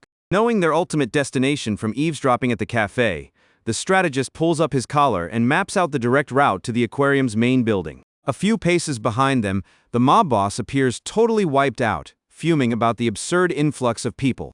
Sento chides his boss for the massive blunder of not taking the family car. A bickering match that quickly catches the protagonist's sharp ears. Quickly turning his face away to stay anonymous, Yusung eyeballs the duo's ridiculous argument, confirming exactly who those old meddlers are. Realizing his cheap hoodie wouldn't fool a truly discerning eye, the bodyguard hunches his shoulders and backs away, trying to blend into the background. The stealthy retreat fails, catching the patriarch's attention as he points out the massive silhouette on the street for his assistant to look at. Squinting at the fleeing suspect, Sento recalls the profiling dossiers back at base and perfectly identifies him as the heiress's giant friend. This discovery instantly puts the boss's panic to rest, deducing that the dangerously huge fighter is only there as wingman backup. Since his daughter vanished into the heavy flow of commuters, the veteran decides the smartest play now is to tail the support crew instead. Resuming his commanding posture with firm steps, Naoto leads his tactical squad in a direct march toward the exhibits. Miles away from all that syndicate stress, Karen and the coveted blonde boy arrive at the aquarium's grand entrance in high spirits. Seizing the perfect moment, the redhead grabs his arm and excitedly drags him along, urging him to hurry up. The peaceful vibe takes a hit when two old, defeated rivals cross the street nearby, completely shocked by the sight. Pointing a trembling finger toward the entrance of the aquatic complex, one of the former swordsmen questions the target's identity. His bandaged companion fumes with rage, bitterly recalling how that supposed loser caused their expulsion from the old club. Gritting his teeth with deep-seated malice, the beaten delinquent swears on his honor to destroy his enemy's peaceful life once and for all, completely unmindful of the vengeful plot brewing right outside. The lovebirds make their way through the dimly lit tank exhibits, closely tracked by their detective friends. The low-light environment designed for romance and tranquility makes tracking them through the corridor a bit tricky for the lookouts. Yet, the darkness proves no obstacle for the big guy's clinical assessment. Monitoring the emotional climate of the exhibit, he catches the warmest, most genuine smile he's ever seen on the captain's usually tough face. Yusung concludes that this romantic outing is a massive success. Watching the natural flow of someone else's romance, he turns to the guru and asks why they're even still acting like overbearing babysitters. Their long tour of the marine exhibits wraps up, opening out into the gorgeous grassy lawns of Minami Ikebukuro Park, which is packed with picnickers. Strategically hunkered down near the shrubbery, Rika celebrates hitting the jackpot as she unboxes a massive spread of perfect Asian takeout. The head chef points out that he went all out preparing this meal to keep their energy up before telling his friend to shut up and eat. Driven purely by the urge to feast, she savors every single bite of the luxurious spread, praising its divine flavor. A short distance away on the checkered blankets, Ryuji remarks on how incredible the underwater tour was, getting an enthusiastic nod from his date. Mental panic short-circuits her brain, making her stutter over a heroic attempt to offer up the homemade bento she prepared with love. Seeing her flushed cheeks and total paralysis out on the grass, the stakeout crew crosses their fingers in a cold sweat, praying she doesn't ruin all their hard work. The protagonist's mind flashes back to the frantic late-night messages received over 3 full days, spent teaching her recipes over text. All that kitchen chaos gives way to total glory the exact moment the popular boy stares in awe at the spectacular, colorful spread. Overwhelmed with joy by the unexpected praise, the nervous captain shoves the box forward, giving the bottomless pit free rein to eat to his heart's content. A tense silence falls over the sunny clearing as she intensely analyzes Ryuji's slow movements as he picks up the first rice cake. Crushing weight on her shoulders evaporates alongside her sweat as a loud, genuine exclamation of approval fills the air, striking a deep chord with the onlookers. Eager to lock in her victory, using pure feminine charm without getting tongue-tied, she suddenly holds up a skewered meatball. Paralyzed by a sudden surge of romantic courage, Karen locks her sharp gaze onto her companion's lips. Helpless and slightly intimidated by this high-level direct intimacy move, The boy takes the bite and chews, waiting to see how it tastes. A warm smile and the comfort of a full stomach wrap up the exchange, securing the absolute best ending to a long romantic arc. Sticking with the theme, Rika playfully offers food to Yusung, telling her partner to open wide and take a bite too. Right nearby, Ryuji feeds Karen a bite, creating a flawlessly romantic atmosphere. Relaxed, the blonde hero smiles and mentions that he's completely satisfied for now. The heiress blushes deeply, feeling that this time spent together is becoming incredibly special. Watching from a distance, the guru comments on how successful the date is. Though she's a bit surprised, things are going so well given the terrible advice she provided. Captivated by the lovely scene, she sighs dreamily, admitting she'd love to go on a date like that herself someday. Hearing that, the protagonist calls out his companion for acting like some big-shot love expert this entire time. Put on the spot, she chuckles nervously and confesses she's never actually dated anyone and got all her intel from reading shoujo manga, leaving him utterly dumbfounded by the scam. With a weary sigh, he decides to overlook the absurdity of it and warns her that their targets are moving out, while she scrambles to justify herself. Yusung just gives a sarcastic nod, fueling Rika's anger as she demands he stop blowing her off like that. After lunch, the lovebirds stroll peacefully through the park, soaking in the late afternoon sun while remaining under watch. The expert praises how perfectly in sync they are, crossing her fingers that a confession happens any minute now. Suddenly, the extra spots a sketchy movement and gets a bad feeling looking at what's unfolding near the couple. Two shady-looking thugs approach from behind, completely shattering the peaceful vibe of the stroll. The Crashers approach with smug grins and openly mock the hero, calling him a two-faced traitor. Confronting the pair, the punks accuse Ryuji of being a total player for moving on to a new girl so quickly. Worried about the commotion, Rika mentions calling the cops, but Yusung figures they'll take too long and promises to step in if things go south. The bullies keep taunting him, asking if the blonde student wants to land them back in the hospital for another month. Watching from the shadows, the protagonist recognizes the instigators as the rookies who got kicked out of the kendo club. Just then, the bandaged culprit recounts the panic from yesterday, confirming that the hero took them both on to protect him. Fueled by spite, the former members complain that getting kicked out ruined their chances of staying close to Captain Yukika. Hearing such a pathetic excuse, the mob girl snaps and roars at them, calling them absolute morons. She furiously steps forward to defend her date, making it crystal clear that that exact garbage attitude is why they got expelled. Startled by the familiar voice, the punks stare at her, struggling to recognize that this dolled-up girl is actually the fierce Karen.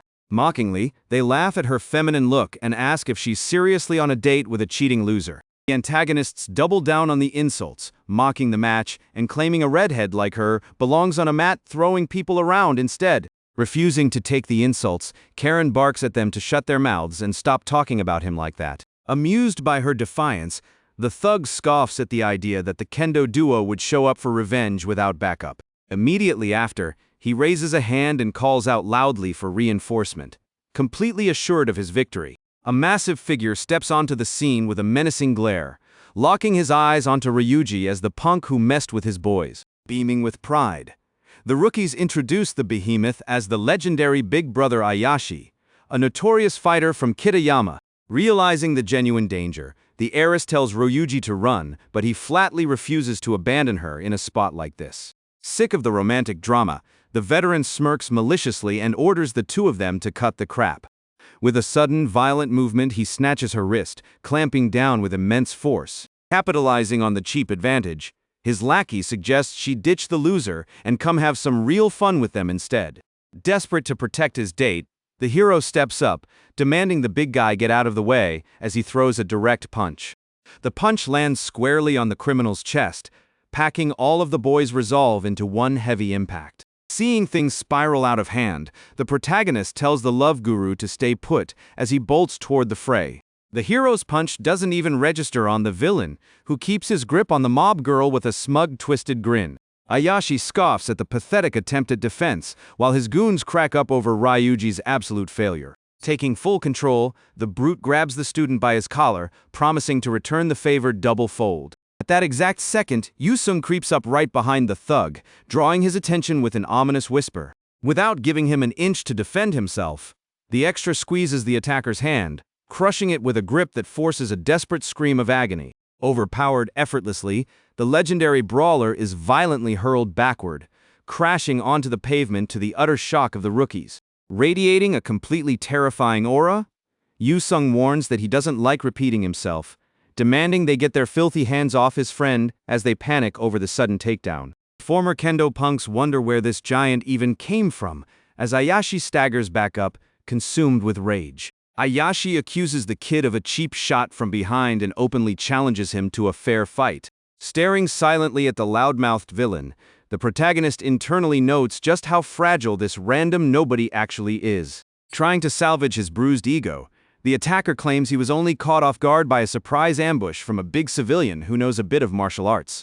Watching from a distance, the mob clan's assistant asks the patriarch if they're really just going to sit back and watch this commotion. The patriarch explains that he lost track of the kids during a split-second distraction at lunch, asking where they went while sharply adjusting his shades. His right-hand man quickly points out the trouble spot, directing his boss's attention to the fray. Locking his eyes onto the conflict zone, the boss witnesses the horrific sight of a thug violently grabbing his daughter's arm. Overcome by volcanic fury, he explodes, demanding to know who gave that piece of garbage permission to lay a finger on his family's heiress. Sento immediately asks if they should grab the hardware from the car, but the boss orders everyone to hold their positions for a moment. Regaining his clinical composure, he notes they shouldn't intervene in petty street brawls, directing his men to keep a close eye on the boy in blue instead. Standing with his back to them, Yusung begins unleashing a colossal wave of dark energy that completely warps the atmosphere of the park. The mob boss feels the weight of that suffocating pressure radiating from the student, clutching his own hand in a cold sweat. He is utterly stunned. The veteran confesses that he has encountered this exact brand of monstrous terror once before in his life. A flashback reveals the patriarch's dreaded legacy. He was once known throughout the brutal European underworld as Ivan the Destroyer. Still in absolute shock, Naoto remembers running into an overwhelming monster back in Japan, completely paralyzed by raw fear. The patriarch describes that traumatic opponent from his past as a true anomaly capable of stirring the deepest dread in one's soul. Fascinated, he tries to wrap his head around how that exact dark aura, native to underworld royalty, belongs to a simple high school student. Oblivious to the speculation around him, the extra decides to himself that maintaining the manga's peaceful storyline no longer matters. With his patience entirely tapped out, he resolves that his only goal now is to clean up the trash blocking his path. Commanding the space, Yusung instructs Karen to grab Ryuji and get to safety, taking full ownership of the confrontation. She hesitates to leave, while the blonde hero steps forward, boldly claiming he never backs down from cowards. Fuming at being completely ignored in his own fight, Ayashi roars in hatred and charges at the protagonist with everything he's got. Unleashing his rage, the thug throws a frantic flurry of straight punches, aiming mercilessly at his giant opponent's face. The former kendo punks cheer at the rapid-fire assault, praising their leader's blinding speed as his hands blur in the air, smirking in absolute conviction of the damage. Ayashi taunts him, mocking that the giant didn't even have the reflexes to dodge or throw up a guard. His confidence crumbles as he realizes Yusung took the devastating combo without moving a single muscle, displaying ironclad durability. Frustrated by this immovable wall, the thug clicks his tongue and aggressively gears up for a much heavier strike. Channeling all his momentum, he fires off a devastating punch that slams with brutal force right into the student's unyielding chest. Watching the one-sided beating from a distance, Rika covers her mouth in terror, screaming out for her friend while shaking with anxiety. Horrified by the sheer violence of that last attack, Karen screams Yusung's name, fearing the absolute worst. Yet the protagonist remains dead still, cloaked in his dark aura without a single scratch on him. Locking his menacing eyes onto the attacker, he coldly warns him that from here on out, everything falls under self-defense. The brute's eyes go wide, completely shell-shocked and unable to comprehend this monster's absurd durability. Wasting no time, the student unleashes a devastating punch packed with brutal power straight at the villain. With the crushing impact landing square on the thug's face, a single strike redefines the true meaning of power. Sent flying by the attack, the crew leader is launched into the air while his goons scream in absolute panic, fully aware that facing this guy is suicide. The extra settled everything in a single move while the gang scrambles to wake their unconscious boss. The effortless defeat leaves the crew in total panic, realizing their hyped-up legend was a complete joke. Striking a terrifying silhouette with a shadow over his face, Yusung reminds them that they laid hands on his friends, asking if they comprehend the gravity of that mistake. Terrified as he approaches, the rookie scoots backward on the ground, threatening to call the cops and bragging that his dad has heavy pull in the department. Finding that cheap threat amusingly convenient, the powerhouse palms the bully's face, promising to beat some sense into his rotten brain. The vice-like grip squeezes out agonizing screams from the boy, who cries out begging for mercy as he feels his skull pressed to its absolute limit. Following the painful lesson, the dark aura monster tosses the instigators onto the pavement like mere garbage. Adjusting his coat in absolute calm, he looks down at the former kendo punks trembling and begging to leave in one piece. Putting an end to the chaos, Yusung orders them all to get lost, warning them never to show their faces in front of Karen or Ryuji again. The thugs scramble away in a desperate panic, while Rika rushes over to her partner's side. Relieved that the danger has passed, the love guru checks over the big guy to inspect his condition. Noticing a scrape, she loses her temper out of worry, demanding they go to a pharmacy immediately. But he just shrugs it off, joking that rubbing some spit on it fixes everything. Yielding to his friend's terrifying intensity, the extra nods quickly, admitting to himself that he'd never seen her this mad before. With peace restored to the area, the blonde hero and the redhead sit down on a park bench bathed in sunset light, watched from afar by the crew. Crouched in the bushes, the expert celebrates the perfect atmosphere between the lovebirds, deciding to give them some space to figure things out. Weighed down by guilt, the mob girl looks down blushing, apologizing that he got caught up in a fight because of her. The student quickly assumes responsibility, gently reminding her that those punks were actually gunning for him from the start. A brief, tense silence settles over the bench until the heiress musters up her courage and calls him by name. With her face completely red and her heart racing a mile a minute, she finally confesses her true feelings straight up. Caught off guard by her sudden raw honesty, the blonde listens intently as she presses on with her nervous confession. Gathering every shred of courage she has left, the kendo captain officially asks him to be her boyfriend. Staking everything on her desires, the redhead reinforces her request, looking at him with immense hope shining in her eyes. Faced with such an earnest confession, Ryuji swallows hard, feeling the profound weight of the choice before him. Shattering the romantic tension, he offers a sincere apology, letting her know he can't give her the answer she's looking for. Desperate, the mob girl promises to change anything about herself that he doesn't like. But he waves his hands frantically, explaining that he has personal reasons. Confused, she demands to know why, prompting Ryuji to reveal that he made a childhood promise to marry a certain girl. Keeping that promise close to his heart, the blonde hero states with absolute conviction that he needs to find that mysterious girl again. He finalizes his rejection by making it clear that he cannot date anyone until he resolves this loose end from his past. Crushed by the brutal reality of an untouchable reason, the heiress bows her head, feeling her heart sink in sorrow. Curious, she asks if he's still that deeply in love with her, and the student admits he cried his eyes out the day she moved away, accepting defeat at the hands of a childhood memory. The redhead realizes that this girl was truly the first great love of his life.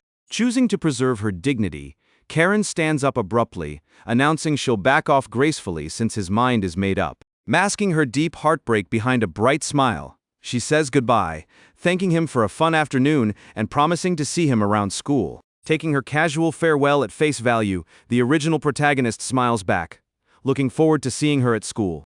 Unable to keep up the facade for another second, the kendo captain spins on her heel and bolts away from the bench. Devastated by the tragic turn of events, Rika is left speechless in the bushes when she hears Yusung telling her to go on home ahead of him. Confused by the sudden instruction, the guru questions his attitude while he already bids her goodbye until next week. Left standing alone in the middle of the park, the love expert sighs in frustration at the absolute train wreck ending of their grand operation. Ignoring his teammates' confusion, the muscular giant walks away with purposeful strides, tracking the path the heartbroken girl took.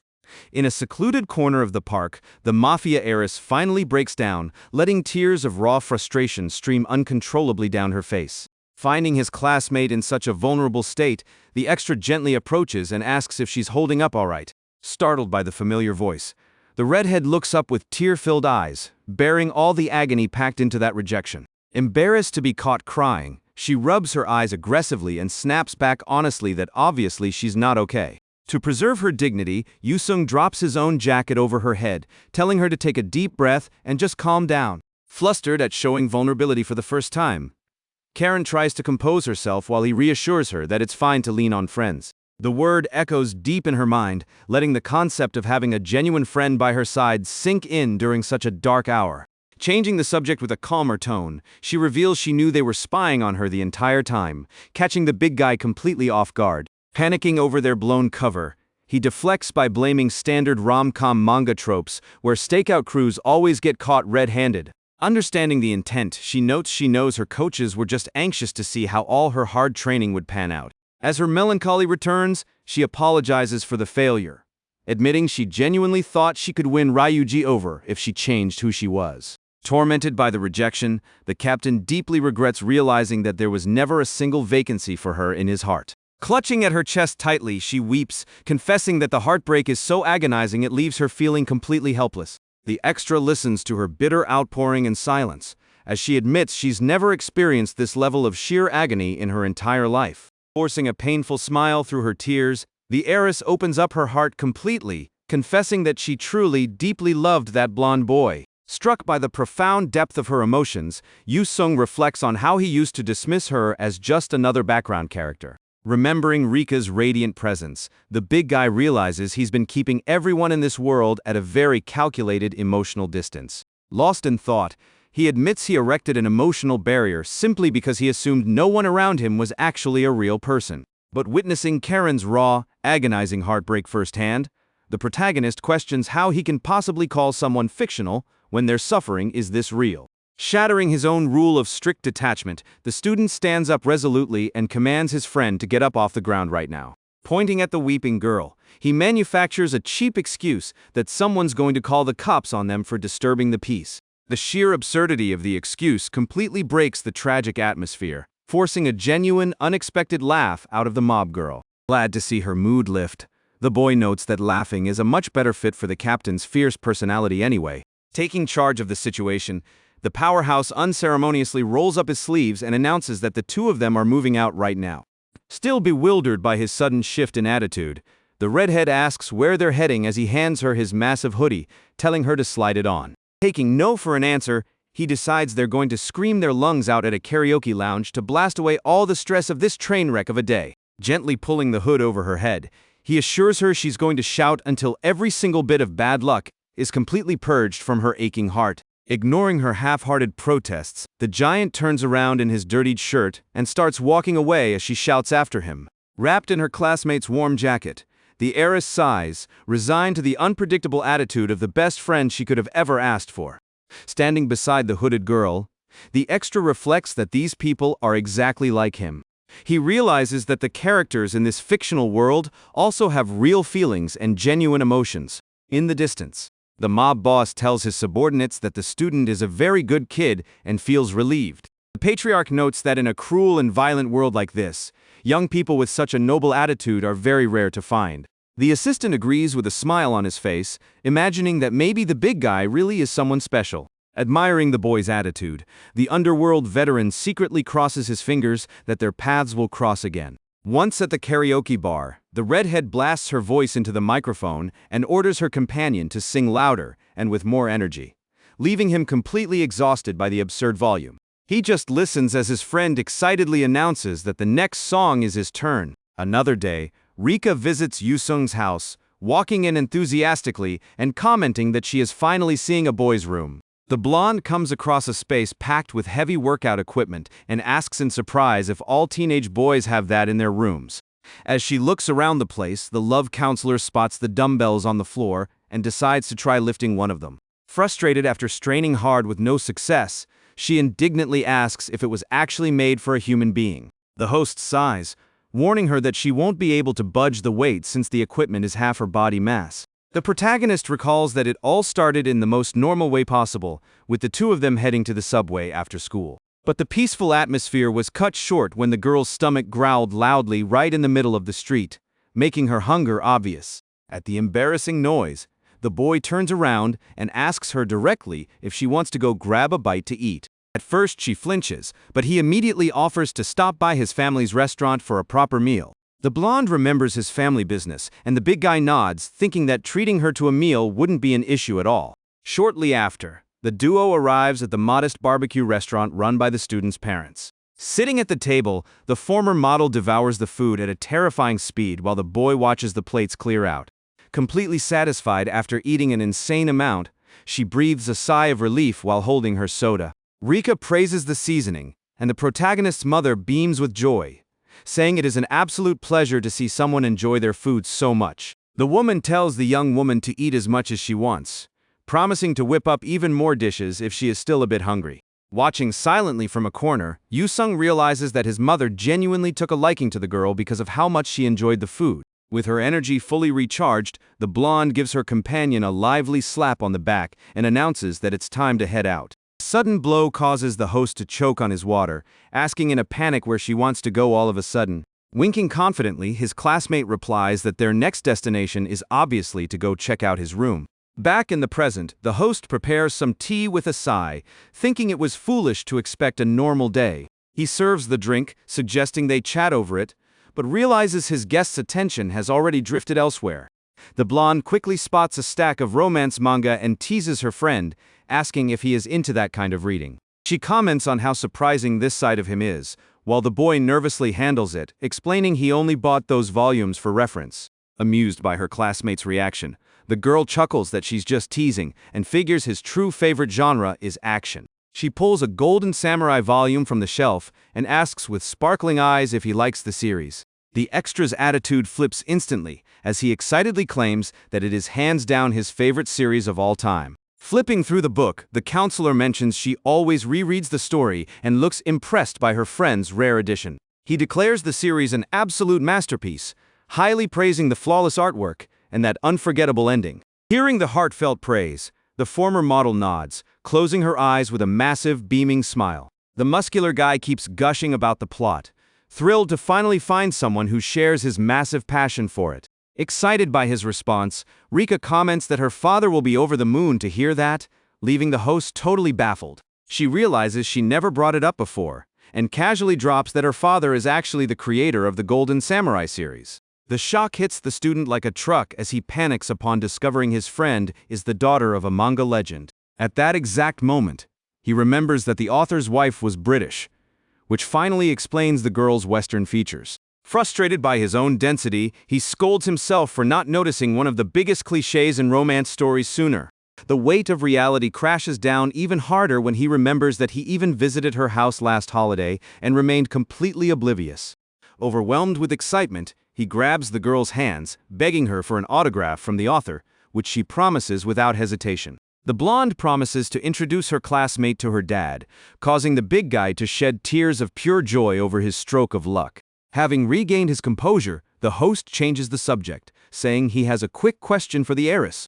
He asks why the Golden Samurai is her personal favorite, considering the mangaka has several other massive hit series. Feeling a bit shy, the girl brushes it off, claiming she has just grown extra fond of that story lately for no particular reason. Despite her denial, a soft, affectionate smile plays on her lips as she brings up a specific event from the 5th volume. The counselor describes the manga's protagonist, who always puts his friends first during battles. Instantly, the blonde's mind triggers a memory of Yusung threatening the thugs in the park to protect the people he cares about. The image of the muscular guy smiling warmly overlaps with that brutal memory, endearingly showing both sides of the hero. Rika softly confesses that the fictional character reminded her exactly of her friend. Next day, the hectic school routine resumes as the long-awaited break approaches. Inside the student council room, the extra processes a sudden piece of unexpected information regarding the upcoming days off. With an elegant posture, President Kumiko holds the big guy to his word, reminding him that he had promised to help her out during the break. Cornered, he asks why, and the student council leader explains that she needs his company to welcome a Russian exchange student. The student catches on immediately, asking if his job will simply be to help select a memorable gift. Glad she doesn't have to over-explain, the president snaps her fingers and confirms with a smile that that is exactly the mission. With his phone in hand, the boy agrees to help her and locks in the plans for his first day off. Beaming at his quick agreement, the noble girl hides her blushing face behind her fan, warning that she won't tolerate any mistakes. Once dismissed, he walks back to his classroom, noting that the president suddenly got into an incredibly good mood out of nowhere. The protagonist figures he can just ask Rika to push the meeting with the mangaka to the following day, easily sorting out the scheduling conflict. Upon entering his classroom, he gets intercepted by a gossipy classmate who anxiously demands the latest scoop. The guy spills that the notorious troublemaking freshmen kicked out of the kendo club are at the center of a fresh controversy. Another student jumps into the conversation, revealing that the troublemakers abruptly requested a school transfer that very morning. Knowing the actual reason behind those bullies fleeing, the extra cracks a half smile, imagining the sheer terror they must have felt. Sitting at his own desk, he mentally celebrates that those thugs won't be bothering his friends anymore, and winds down. The peaceful moment is shattered when a female voice cuts through the room, calling out the students who arrived late this Monday. Standing right by the blackboard, the woman authoritatively orders everyone to take their seats quickly and open up their study materials. Class starts right away as the teacher points out English sentences on the board, telling the group to focus on the exercise. As the assignment goes on, the big guy whispers the precise translation of the comparison sentence to bail out his blonde friend. With a confident smile, the new teacher, Nene Elite, decides to pick a student based on today's date. The teacher calls on student number 24, causing the poor guy to nervously stand up from his chair to answer. The selected student anxiously begins reading a passage about an Englishman named James who wants to learn about Japanese culture. Holding his textbook, Yusung finishes reading the question, which asks for a personal recommendation of a place to visit. Encouraged by his participation, the new teacher asks what the best answer would be for that scenario. Keeping his cool, the protagonist suggests the city of Osaka, noting it has plenty of tourist spots and is very welcoming to foreigners. However, Nene breaks into a cold sweat and trembles in fear, leaving the boy completely baffled by her panic. Forcing a pleasant look, the teacher praises his answer and claps quickly, with the rest of the class following suit. Once back in his seat, the student clearly notices that the woman looked like she absolutely loathed that interaction. At that, Rika leans over her desk, quietly praising her friend for doing so well in his studies lately. At the front of the room, the teacher remains rigid, frantically trying to overanalyze the hidden meaning of that simple response. Watching her closely, the big guy confirms his suspicions that something is definitely up with the teacher. As Nane writes on the blackboard again with a trembling hand, Yusung concludes that she is absolutely terrified of him. Later, walking down the hallway, he reflects on how she treats him like some mob heir out to collect a debt. Even though he's used to getting dirty looks, he admits he's never seen anyone look so completely spooked by his presence. Standing outside the faculty office, the extra decides to act as casual and ordinary as possible to prevent any misunderstandings. Inside, the teacher reviews the student's file in total shock, muttering to herself that this cannot be real. Terrified, the teacher links together all the rumors that he is an undercover mobster ready to execute a hit right then and there. Her panic peaks as the staff room door slowly creaks open right before her, surrounded by a terrifying aura fueled entirely by her imagination. Yusung enters the room, politely greeting the teacher. Jumping out of her chair, Nane fumbles over her words, nervously denying that she was digging into his background. Looking at the teacher's teary eyes, the protagonist confirms beyond a shadow of a doubt that she views him as a total monster. Ignoring her inner panic, he calmly mentions he's just there for the career counseling session they had scheduled earlier. Trying to hide her nerves with a forced laugh, the woman asks the student to take a seat. Once they settle down, she takes the lead by asking if he has given any thought to what he wants to do in the future. He admits he is unsure, and the teacher gulps, asking if his plan involves taking over the family business. In her terrified mind, the image of this student as a feared underworld don solidifies as absolute fact. Confused by the question, the big guy simply explains that his parents just run a modest neighborhood restaurant. The revelation completely shatters her expectations. She repeats the information in dismay while he stands there totally clueless. Utterly relieved that she isn't facing a ruthless criminal, she perks up and promises to drop by the place sometime. With the mood significantly lighter, the counselor asks about his favorite subjects and learns that he prefers STEM fields. She suggests pursuing a career down that path, but the boy disagrees, arguing it's foolish to choose a future just because something comes easy to you. The student's blunt, mature perspective leaves the teacher completely speechless for a moment. Maintaining a firm gaze, the protagonist declares that his only goal is to work in a field he is actually passionate about.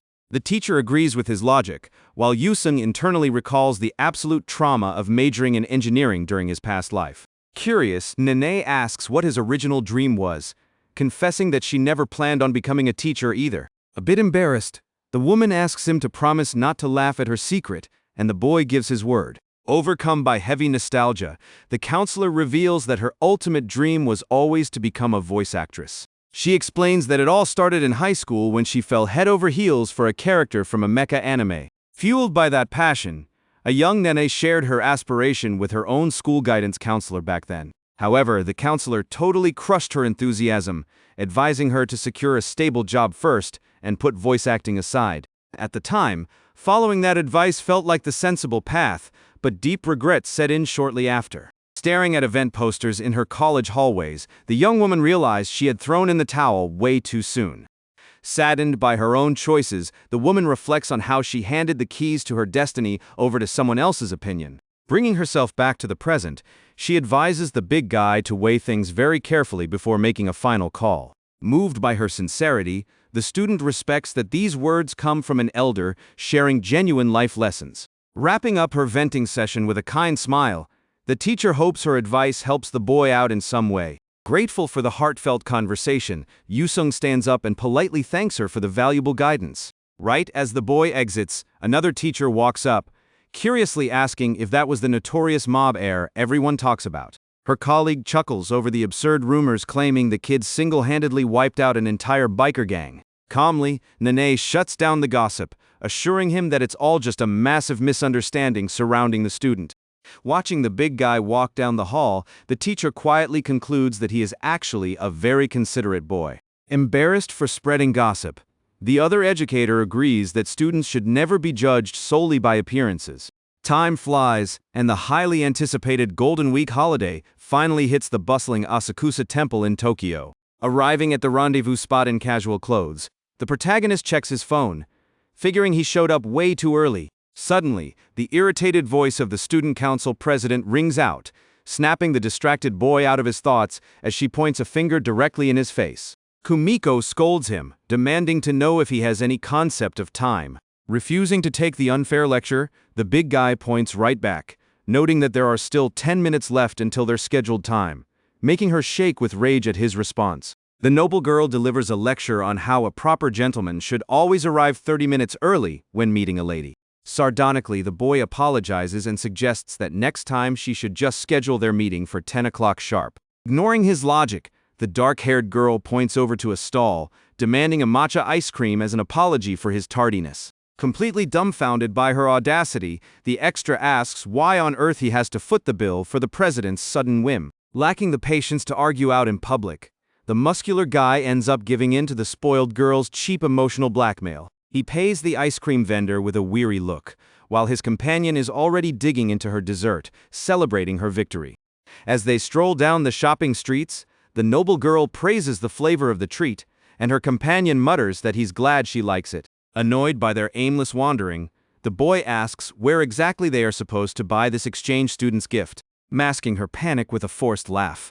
The girl orders him to just follow her lead, but the student quickly realizes she has absolutely no clue. From afar, the duo's movements are being watched like a hawk by mysterious hidden figures. Through her earpiece, a female voice instructs the young mistress to guide the boy toward a traditional craft shop.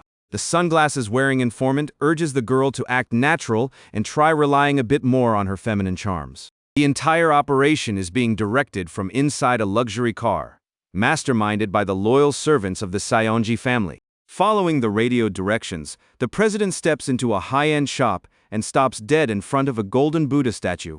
The dark-haired girl points to the piece, asking her companion's opinion, while the shop owner steps up to praise his client's exquisite taste.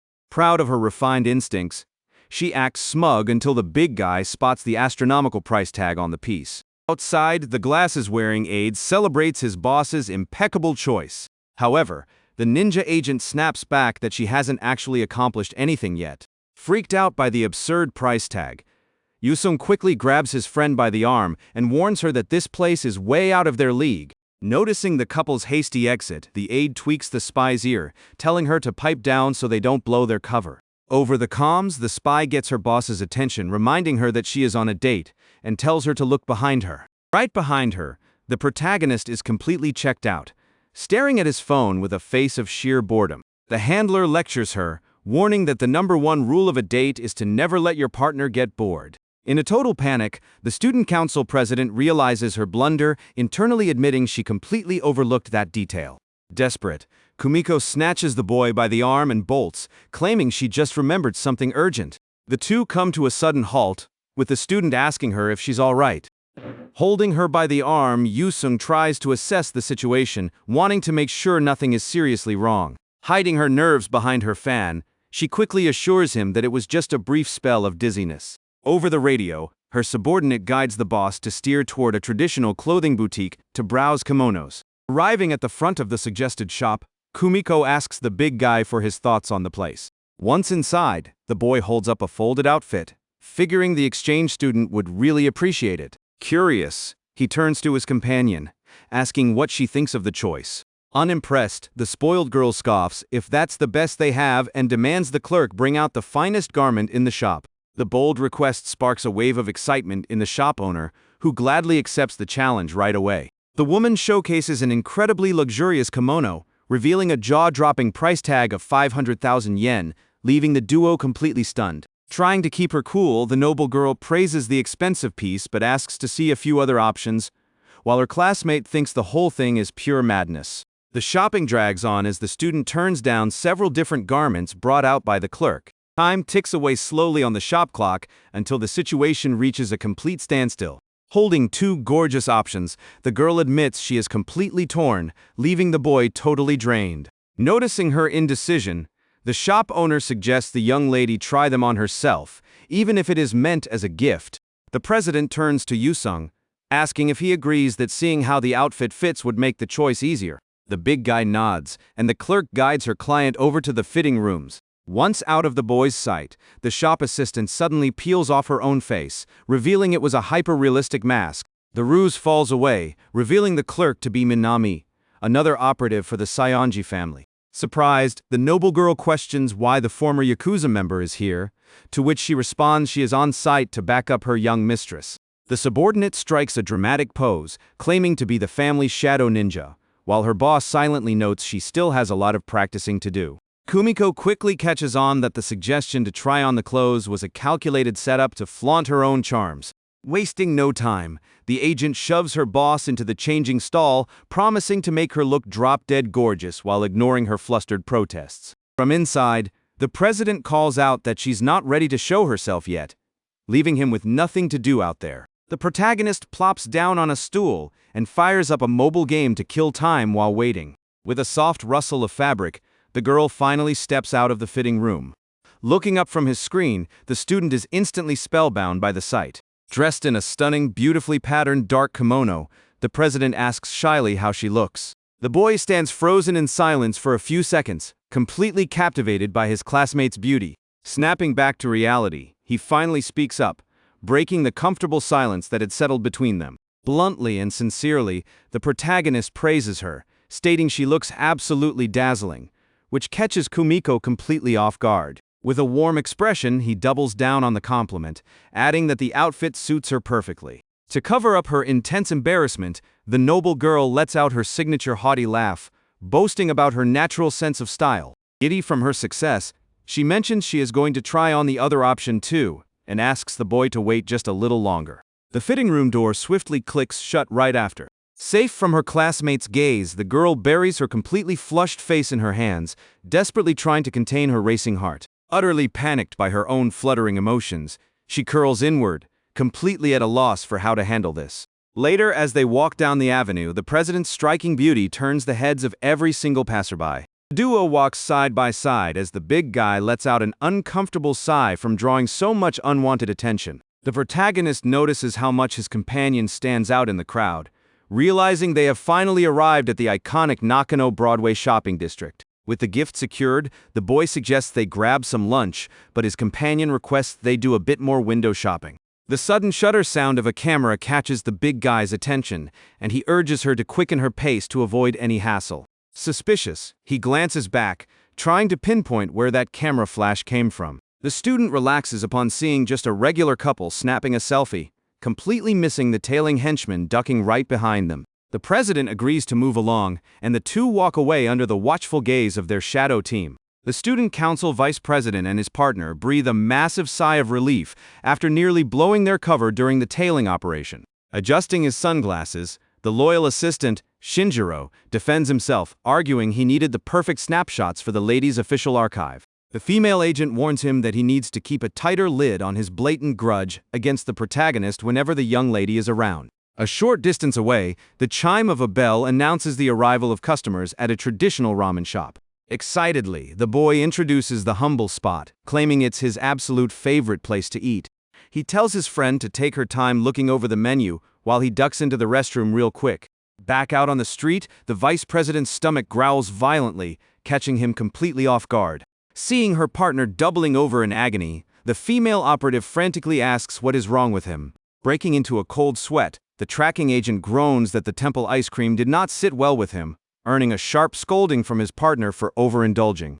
Unable to hold it any longer, the guy in the suit bolts in a desperate search for an open restroom. Stepping out of the bathroom stall, Shinjiro lets out a relieved sigh for managing to resolve his digestive crisis just in time. However, as he rounds the corner in the restaurant hallway, the spy bumps straight into the exact target of his surveillance. The shock is entirely mutual. The aide blurts out the big guy's name, while the student instantly recognizes the student council vice president. Back at the dining table, the president senses someone approaching, assuming her date has finally returned. She freezes in shock as she sees Yusung walking back, flanked precisely by the two subordinates who were supposed to be deep undercover. Completely oblivious, the protagonist casually explains that he ran into his fellow council members by pure coincidence near the sinks. The boy adds that he decided to invite them both to join their table as a small token of appreciation for all the help they always give him at school. Internally, the noble girl loses it, frantically trying to fathom how things derailed into this disaster, since this wasn't the itinerary at all. Thrilled by the chance meeting, the extra tells the duo to grab a seat, while the panicked agents sit down, sweating bullets. The entire group ends up packed tight at the restaurant counter, utterly obliterating the intimate romantic date vibe she had meticulously envisioned. The female operative whispers a frantic apology, blaming her brother's utter clumsiness, and the boss strictly orders them to just play it cool now. A steaming hot bowl of ramen is set down on the counter, instantly captivating everyone with its rich aroma. The president looks completely spellbound by the simple dish, which arouses the big guy's suspicion regarding her bizarre behavior. Cutting straight to the chase, he asks if this is actually her first time eating ramen, prompting her shy confession that she has only ever seen it on TV screens. The heartbreaking detail causes her loyal staff to burst into dramatic tears over their mistress's sheltered upbringing, while the protagonist barks at them to stop overacting. Chewing calmly, Yusung asks how she likes the food and if the casual seasoning meets the standards of her notoriously refined palate. Utterly blown away by the flavor, the president declares the dish is an absolute masterpiece, leaving him deeply satisfied with the glowing feedback. The big guy grins, saying he's genuinely glad to hear that. He generously offers to cover as many bowls as she wants to order, but the two aides immediately start bickering over the menu items instead. With full stomachs, the group of four decides to keep moving and winds up stepping into a packed arcade. The fun kicks off at a claw machine, where the girl manages to grab a plush bunny, only for it to slip right out of the metallic grip. Frustrated at coming so agonizingly close, she groans about the game, while the student steps up, telling her he'll win the toy for her. Over in another section of the arcade, a smug chuckle rings out over the sounds of a fierce fighting game session. Handling the controls with elite precision, Shinjiro takes the round and cockily mocks his opponent over the absolute beatdown. Taking the taunt personally, the protagonist fires up with competitive rage, desperate to obliterate the guy in the suit. The assistant locks in his smug winner stance, secretly vowing to make the kid pay for hogging all of the young mistress's attention today. Eyes glued to the screen, the big guy reminds him that he still has plenty of match credits left and dares his opponent to bring his absolute best. The rematch concludes in the blink of an eye as the extra ruthlessly demolishes the vice president's character with zero mercy. Flabbergasted by the sudden tables turning, the tracking agent panics as the student throws the mockery right back, telling him to fix his defense. Refusing to swallow the humiliation, the loyal aide cracks his neck and squares up, warning that playtime is officially over, completely lost on why he's acting so melodramatic. Yusung asks what he's trying to pull now. The suit-wearing man aggressively points over to a punch-testing boxing machine, declaring they will settle their score right then and there. The protagonist hesitates, flat out telling him that relying on raw physical force to settle an arcade dispute is a terrible idea. Ignoring the warning entirely, the aide starts unbuttoning his tailored dress shirt, confessing he has kept a massive secret hidden up until this moment. Shinjiro strips down to reveal an insanely ripped, muscular physique, boasting that he's the lean but shredded type, leaving the student completely floored. Proud of his physique, the vice president scoffs at his companion's disbelief, as the boy genuinely can't fathom how a frame like that was concealed beneath a business suit. Watching the absurd display unfold from afar, Kumiko sharply facepalms at her subordinate, while the female agent groans over the embarrassing spectacle. The bare-chested assistant assumes his rival has taken the bait for the boxing machine challenge, though the big guy emphasizes he agreed to absolutely nothing. Slapping his sunglasses back on, the aide eggs him on, snidely hinting that the kid is just chicken to square up. He continues to apply pressure, claiming he would be heavily disappointed if a big guy like him chose to run away from a little friendly competition. Confident in his own gains, the operative dares his classmate, adding that he knows he isn't a total coward. Cracking his knuckles, he tells the protagonist to watch closely and take notes on what genuine power looks like. With a fierce shout of determination, the vice president winds up his arm, channeling every ounce of his core strength into the kinetic motion. The ripped agent's fist slams directly into the machine's target pad with an explosive, heavy impact. The electronic leaderboard flashes up, registering a massive 960 points, causing the onlookers to gasp over the machine's new high score. Smug and full of himself, Shinjiro turns to the protagonist and gloats that he's up next, as a small crowd of arcade-goers begins to gather. The president chimes in, highly curious about her date's actual strength, egging him on to hit it with everything he's got and promising she'll cover the damages if the machine shatters. Feeling the intense peer pressure from the group, Yusung lets out a weary sigh and gives in to the game. He rolls up his jacket sleeves, internally questioning how on earth he keeps getting dragged into these absurd situations. Sizing up the machine, the student calculates that the real challenge here isn't trying to beat the high score. His massive muscle density tenses beneath his clothes as he realizes that even a half-serious punch would completely obliterate the entire machine. Unleashing an ungodly, intimidating aura, he locks his core and sets his footing, preparing his stance for the strike. Determined to make it look like a clean miss, the big guy locks his focus onto the target ahead. The blur of his arm tears through the air at an impossible speed, packing terrifying kinetic force.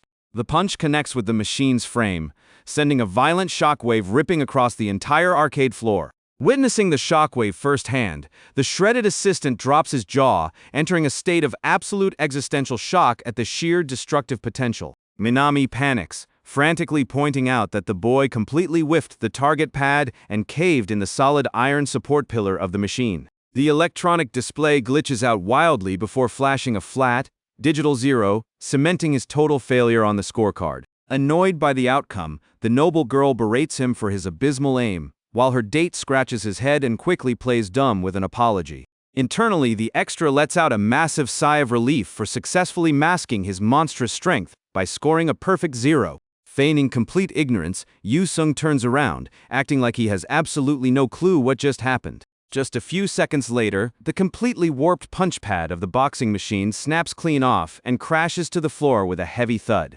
Dead, awkward silence blankets the area as the crowd stares at the mangled wreckage of the broken arcade unit. Drenched in a cold sweat from that terrifying display of power, Shinjiro frantically adjusts his glasses and quickly rules the match a technical draw. Scrambling back into his dress shirt, the aide tries to salvage whatever dignity he has left, huffing that he'll win the next challenge. Leaving the loud arcade behind, the group wanders over toward a photo booth tucked away in a quiet corner of the mall. Since they all wound up hanging out anyway, the big guy suggests they should snap a few group pictures together to keep as a memento. The girls absolutely love the idea, eagerly jumping at the chance to capture the fun moment. Wasting no time, all four squeeze into the cramped booth, shuffling around to fit everyone inside the small space. The camera flash goes off, capturing a candid, lighthearted shot of the whole group gathered together. The machine soon prints out a photo strip packed with hilarious frames of the students striking all sorts of goofy poses. Admiring the printout in her hands, the president praises how well the pictures turned out, while the guy in the suit whines that he blinked in one of the frames. Flashing a rare, genuinely sweet smile, the noble girl confesses that she is actually having a wonderful time trying out these kinds of activities. Admiring her heartfelt, bright energy, the protagonist suggests they wrap up their outing with a karaoke session. The idea is a total hit, and before long, the guy in the suit is hogging the microphone, belt out a dramatic power ballad inside the neon-lit room. Shortly after, Kumiko takes center stage, delivering an incredibly elegant, pitch-perfect vocal performance under the flashing spotlights. The hype in the room peaks as the big guy and the president team up, singing a high-energy, cheerful duet right in the middle of the floor. Night falls over the cityscape, and their outing finally draws to a close as they say their goodbyes on the sidewalk. The student waves goodbye from a distance, wishing the trio a safe trip home, and thinks to himself that today was a day well spent. Back inside the family's luxury sedan, the operative duo collapses into the leather seats, completely wiped out from the chaotic day. Realizing her massive oversight, Minami profusely apologizes to her boss for completely crashing her romantic one-on-one date itinerary. The vice president nods along, practically weeping with guilt, explaining that they got way too wrapped up in the competitive fun and totally forgot to extract themselves. Silently, the pampered girl gazes out the car window, reflecting back on everything that unfolded over the past few hours. Suddenly, a serene, content expression washes over her face, leaving her subordinates completely and utterly flabbergasted.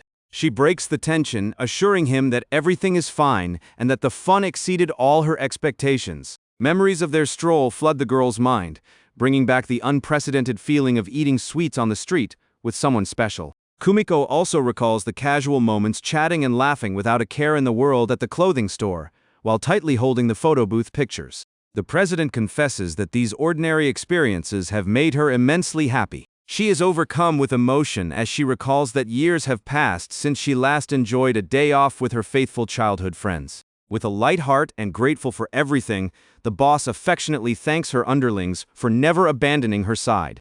Kumiko sincerely thanks her subordinates for their dedication throughout that busy afternoon.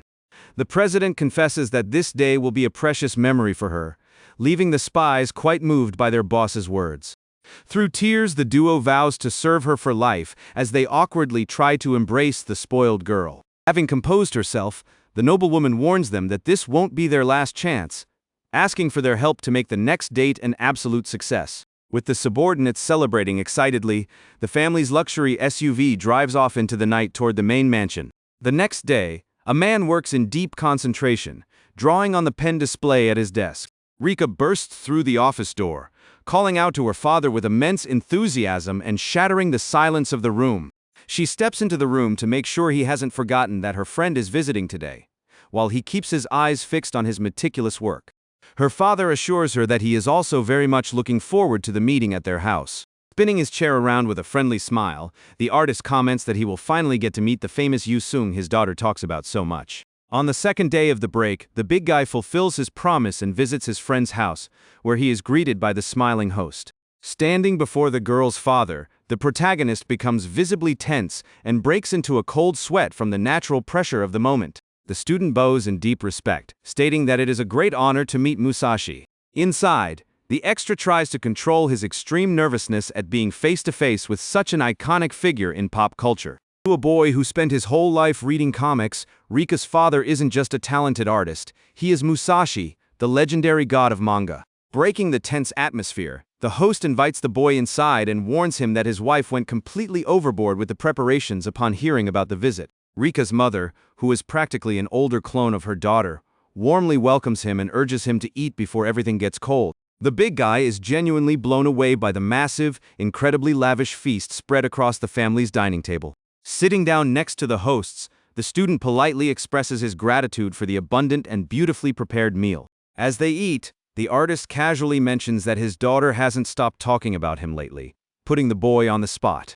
The master confesses that he wanted to see him in person, since this is the first time his daughter has gotten so close to a boy from school. Sensing the dramatic gravity of the situation, the extra gulps and decides he needs to clear up any misunderstanding immediately. Panicking, the two teenagers try to explain themselves at the exact same time, assuring the family that they are just regular friends who helped each other out on the first day of school. Amused by their overreaction, the man explains that as the father of an innocent girl, it's only natural to worry about the intentions of young men. The protagonist takes the matter to heart and begins to ponder the older man's words, imagining what it would be like if he had a daughter of his own in the future.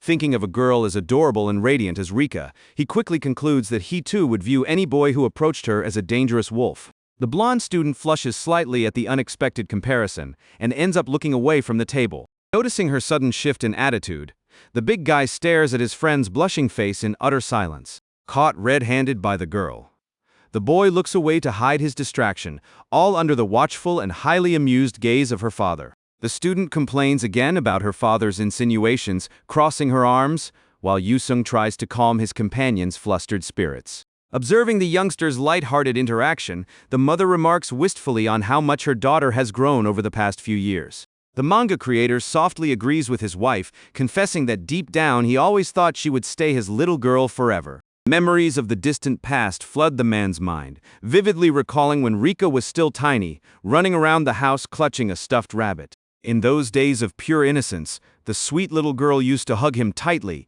and promise with absolute certainty that she would marry him when she grew up. Snapping back to the present, the father shifts the conversation entirely and asks the boy if he really is a massive fan of his famous works. As a token of appreciation for the pleasant visit, the host invites the student to see his private studio as soon as they finish eating. The protagonist beams with pure excitement at the once-in-a-lifetime opportunity, already planning to secure an exclusive autograph for his collection. Walking down the hallways of the massive house right behind his friend, the big guy declares with absolute certainty that the man is the artist he respects most in the entire industry. The guided tour leads them to a door that the blonde opens with a theatrical flourish, presenting her bedroom to the visitor. Stepping into the spacious room, the boy stands jaw-dropped at the sight of the packed shelves, comparing the brightly lit space to an actual manga library. The girl tells him that she'll run downstairs real quick to grab some snacks and tea, asking her friend to sit tight and behave himself. Before closing the door, she peers through the crack and gives him a stern warning not to touch a single one of her personal belongings. Left alone in the pink room, the extra sits on the floor, suddenly realizing that this is the first time in his life he has ever been in a girl's bedroom. To distract himself from these awkward thoughts and kill time, he pulls his phone from his pocket, determined to play a quick mobile game. However, the door opens again and startles the student, but it's the lady of the house who appears, greeting him warmly. Surprised by her unexpected appearance in her daughter's room, he politely calls her ma'am, but she asks him to just call her Mary while he maintains a formal posture on the floor. The boy asks the reason for this secret visit, only for the woman to reveal that she came to show him Rika's dark past. With a surprisingly nimble movement, Mary pulls out a thick, decorated book, presenting the special item as the student's precious childhood photo album. The proud mother starts flipping through the pages, showing old photos from when the girl was just a baby, while Yusung wonders if he should really be looking at any of this. The mood shifts drastically when the host excitedly announces that she found the page from the day she took her daughter to a famous otaku culture event. Mary confesses without the slightest embarrassment that she used to cosplay back in the day, leaving the protagonist to ponder the bizarre genetics of this artistic family. Thrilled, the older blonde points to the center of the page, declaring that right there lies the true essence of Rika's embarrassing, hidden past. The shocking photo reveals the student in her younger years, wearing an intricate gothic dress and an eye patch, perfectly embodying a rebellious chunibyo phase. The curious moment of appreciation is cut short by a desperate shriek from Rika, who bursts into her own room completely pale with horror, shaking from head to toe over the discovery. The girl demands to know if her mother actually had the nerve to expose her secret photos, receiving a very proud, shameless nod in return. Trying to hold back his laughter at the bizarre revelation, the big guy looks away, realizing his friend was once a much bigger nerd and deeper into the hobby than he ever imagined. Utterly desperate and mortified, Rika grabs her companion by the shoulders, assuring him that she doesn't cosplay anymore and that it was just a rebellious teenage phase. With her chaotic mission fully accomplished, Mary bids them farewell with a hearty laugh and shuts the door, leaving the two teenagers alone again to deal with the fallout. The student drops to her knees on the soft bedroom floor, crushed by the terrible weight of having her deepest secret exposed to a friend in such a swift, humiliating way. In a nearly tearful plea without making direct eye contact, the blonde begs the protagonist to keep this terrible secret under lock and key, and he readily agrees. Still slumped on the floor, the student's eyes well up with tears as an overwhelming wave of shame washes over her entire body in front of her schoolmate. Feeling genuinely sorry for her pathetic state, the extra tries to comfort her, telling her not to feel so bad over a simple old photograph. He calmly steps closer, explaining that practically everyone goes through an awkward shunibyo phase during their teenage years. But she snaps back in frustration, claiming he definitely didn't, which makes him scratch his cheek in total embarrassment at her absolute certainty. The big guy decides to come clean and confesses that his middle school days weren't exactly stellar either. Hoping to prove his point and comfort his desperate friend, he pulls his phone from his pocket, offering to show her a picture from his own rebellious school days. Quickly scrolling through the device's gallery of old images, he finally locates the file and turns the bright screen toward his blonde companion's attentive gaze. The moment her eyes lock onto the image revealed on the screen, Rika freezes completely, unable to believe what she is seeing right in front of her. The utter shock plastered across her face makes it crystal clear that her friend's appearance in the distant past was completely beyond anything she could have imagined. The screen displays an incredibly scrawny, muscleless teenage Yusung, wearing edgy chains around his neck and striking a dramatic pose as if summoning a shadow dragon. Utterly baffled by the absurd physical transformation shown in the photos, the student asks how that weak, nerdy boy managed to turn into a super muscular giant. The protagonist smiles in relief and explains that he hated being weak, so he decided to focus entirely on heavy weight training right before starting high school and hit a massive growth spurt. Regaining her usual high spirits, the blonde teases that she would have loved to know him during that cringy phase, prompting the big guy to ask if she doesn't like how he is now.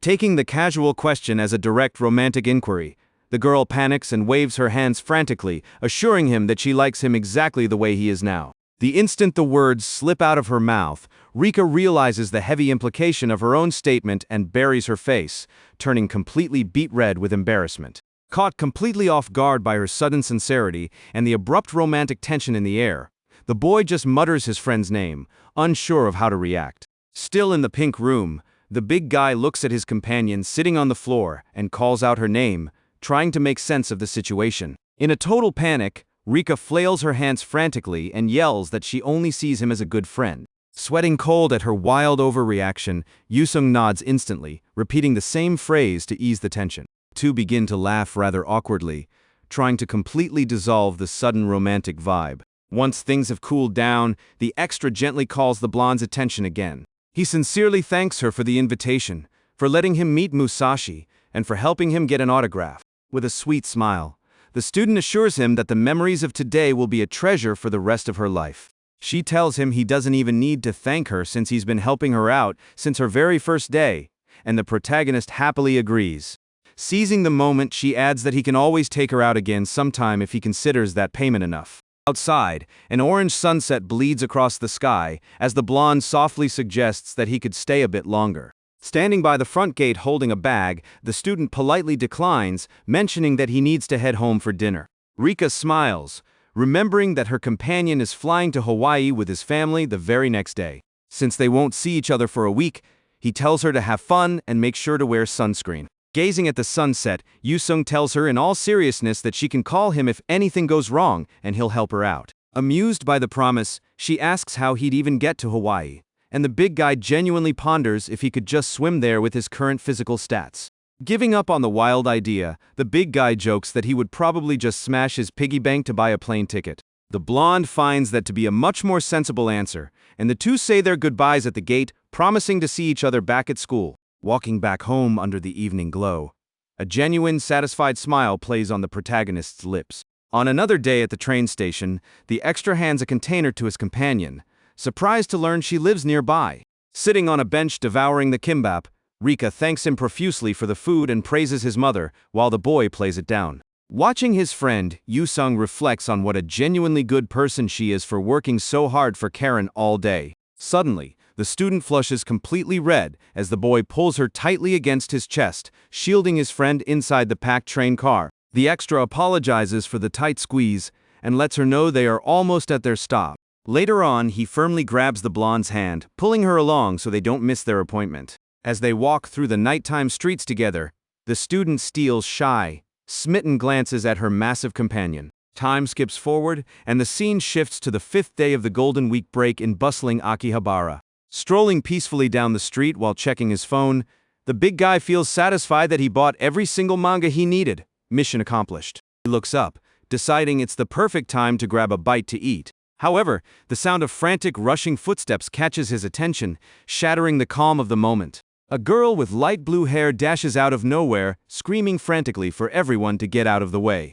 Confused by the sudden shouting, the protagonist looks back, trying to figure out what is going on. Before he can even react, a shoe smacks him dead in the face as the mysterious girl leaps completely over him. Utter bewilderment washes over the extra's face as underwear flashes right in front of him during her mid-air vault. With his nose bleeding from the impact, Yusung wonders to himself if this is that infamous romantic comedy trope logic. Annoyed by the absurd situation, he catches the falling girl in his arms, reminding himself that this isn't his main problem right now. Once on the ground, the blue-haired girl merely adjusts her beret and clicks her tongue rather rudely. Just then, a pack of men in suits comes sprinting down the middle of the street, shouting Sasha's name, signaling imminent trouble.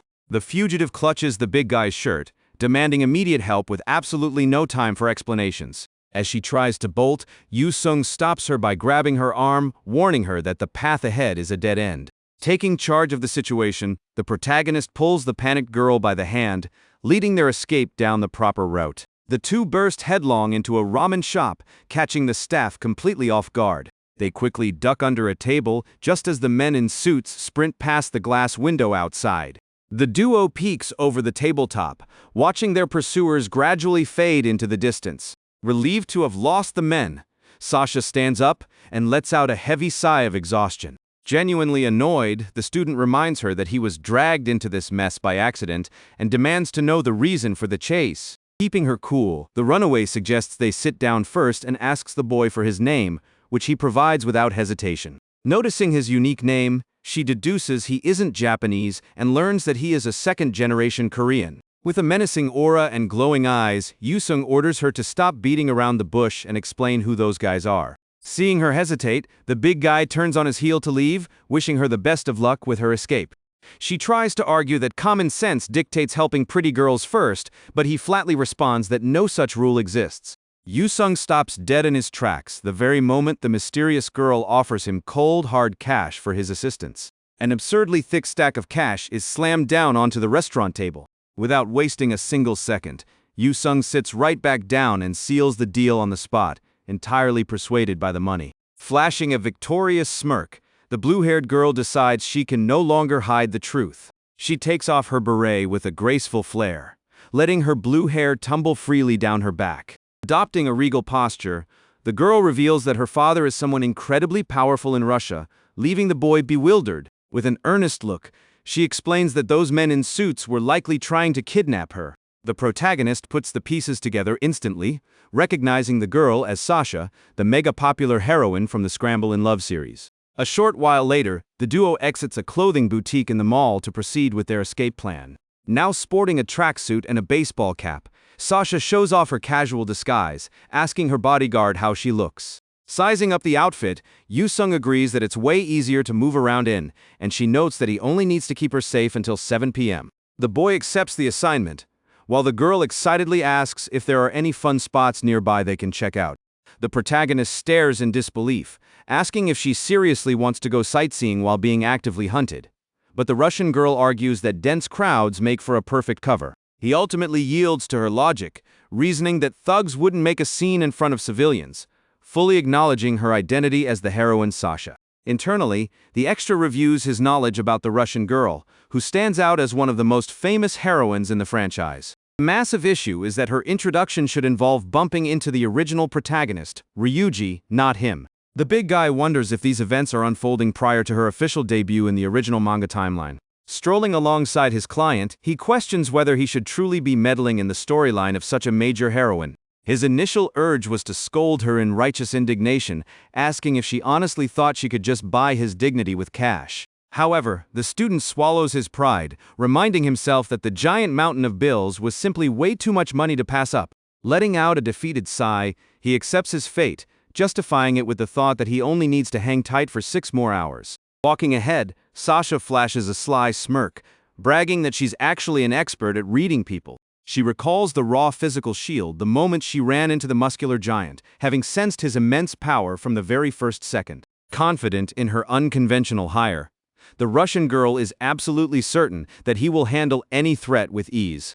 Suddenly, the men in suits ambush them in the middle of the street, ordering them to halt, and the girl barks that it's time to leg it again. Sprinting through the streets, the extra grows irritated as the suits gain ground, wondering how on earth they managed to track them down so fast. He asks if those guys are ex-KGB agents, but the Russian girl completely mishears the acronym, assuming it's some kind of kebab seasoning. Their escape is abruptly cut short when the big guy skids to a halt, finding their path completely blocked. One of the suited men lunges forward, throwing a direct punch. But the protagonist dodges the strike with the utmost ease. Without giving his foe a single split second to process the miss, he already has the man's arm locked in a vice grip. With a single fluid motion, Yusung executes a flawless shoulder throw, leaving his blue-haired employer shell-shocked by his power. Taking charge of the situation, the boy shoves the girl into a narrow alleyway between the buildings. He tells Sasha to stay hidden back there so she doesn't get caught in the crossfire, cracking his knuckles as he speaks. Standing in the dead center of the street, the protagonist sizes up the aggressive pack of suited men blocking their path, immediately realizing these guys operate on a completely different level than ordinary thugs. Squaring up into a combat stance, the big guy thinks to himself that things are looking incredibly bleak for his opponents. After all, according to the absolute, unbroken laws of romantic comedies, the guy with the biggest physical build always wins the brawl in the end. Within seconds, he effortlessly dismantles every single pursuer, leaving the men groaning in agony on the pavement. Satisfied, the boy concludes he can easily manage this level of threat, right up until a booming voice orders everyone to fall back. Caught off guard by the new presence, Yusung looks back to face a far more massive, imposing man who has just arrived. Annoyed by the turn of events, the protagonist internally curses that tired, cliché trope where a stronger enemy always appears out of nowhere.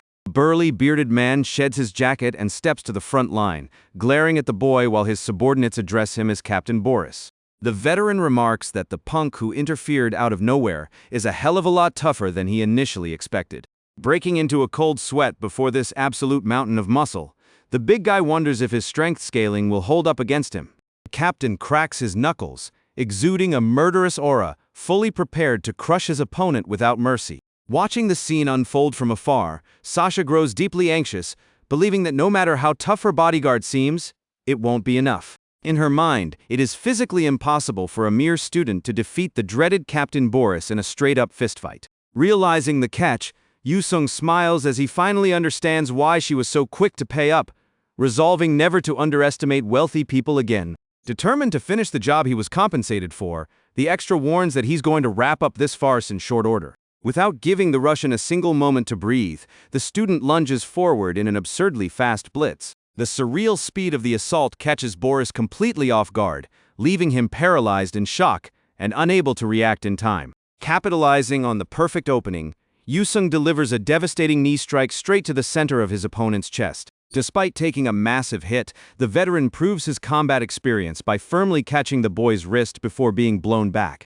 Leveraging the momentum of the strike against his foe, Boris yanks the protagonist's arm and violently slams him into the ground. Despite being startled by the lightning-fast counter, the extra clenches his teeth and tries to twist his body to regain his balance mid-throw. Instead of crashing down, the protagonist spins mid-air and lands flush, pinning his knees directly onto his opponent and locking him down onto the asphalt. Cranking the hold with sheer brute force, he wrenches his enemy's joint to its absolute limit. Feeling the crushing pressure, the captain panics as it dawns on him that he has been entirely overpowered. Enraged by the humiliation, Boris curses at the boy, demanding to know if he's seriously resorting to submission locks in a street fight. The Russian unleashes a sharp groan of raw agony, feeling his hip joint on the exact verge of dislocation. Writhing in pain on the asphalt, the veteran screams in a panic, asking if the brat is trying to cripple him for life. Showing zero mercy, Yusung applies one final, violent wrench that flips his opponent flat on his face with a sickening thud. The brawl ends right then and there, with the feared captain left unconscious at the feet of the untouchable student. With a cold gaze, the extra warns that joint injuries are no joke, demanding to know who would compensate him if he were left unable to hit the gym. Stepping slowly out of hiding, Sasha stares in absolute disbelief that he actually took down the seasoned veteran. Staring at the giant radiating a dark aura, the girl wonders how it's humanly possible for someone to possess such monstrous strength. Elsewhere, inside a dim warehouse, a man with a blue beard speaks into his phone, confirming that Boris's squad has been completely wiped out. The voice on the other end is staggered by the absurd news, claiming that there shouldn't be a single fighter in Japan capable of besting him. The leader describes the attacker as a 6'6" juggernaut with black hair and piercing eyes, before abruptly cutting himself off. Connecting the description to an old urban legend, his eyes widen in shock as he asks if the kid could be the notorious Kotaro.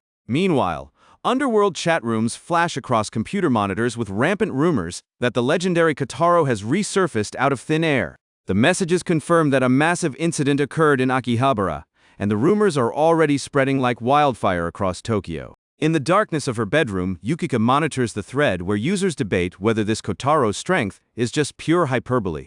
Reading the messages questioning the legend, the martial artist narrows her eyes, amused by the sheer ignorance of the forum newbies. Her mind drifts back to the history of the very first God of the Fist tournament in '99, established by a fighter searching for a worthy adversary. It was during that exact brutal event that the feared masked combatant known as Kotaro made his grand debut. Despite competing in just a single bout, he tore his way to the finals with ruthless power, cementing his name as an untouchable legend. Weighing all the data, Yukika glares at her screen, wondering if the rumors hold weight, and if Kotaro has truly returned at last.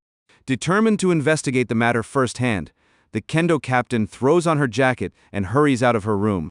Navigating the crowded city streets, the girl plans her next moves in her hunt for the legendary fighter. Suddenly, she halts dead on the sidewalk as she recognizes an incredibly familiar sight, muttering her father's name in pure shock. A world away, the atmosphere shifts completely as a flock of cute waitresses welcomes them into a classic maid cafe. The protagonist shudders with intense secondhand embarrassment, feeling his soul detach from his body, while Sasha beams with excitement at the colorful venue. Exhausted, he buries his face in his hand, seriously questioning her choice of a safe house. But the Russian girl assures him that visiting a maid cafe is an absolute mandatory law when in Japan, fully leaning into the theme. The waitress leads them to a pink table, clutching a menu while affectionately addressing the massive, muscular teen as master. The student grumbles about playing tourist in an otaku trap, but she notes that they will be completely safe here for the next few hours. The boy flips through the menu, which is plastered with cutesy photos, feeling his sanity slip through his fingers as he asks if she has any clue how many enemies he just made.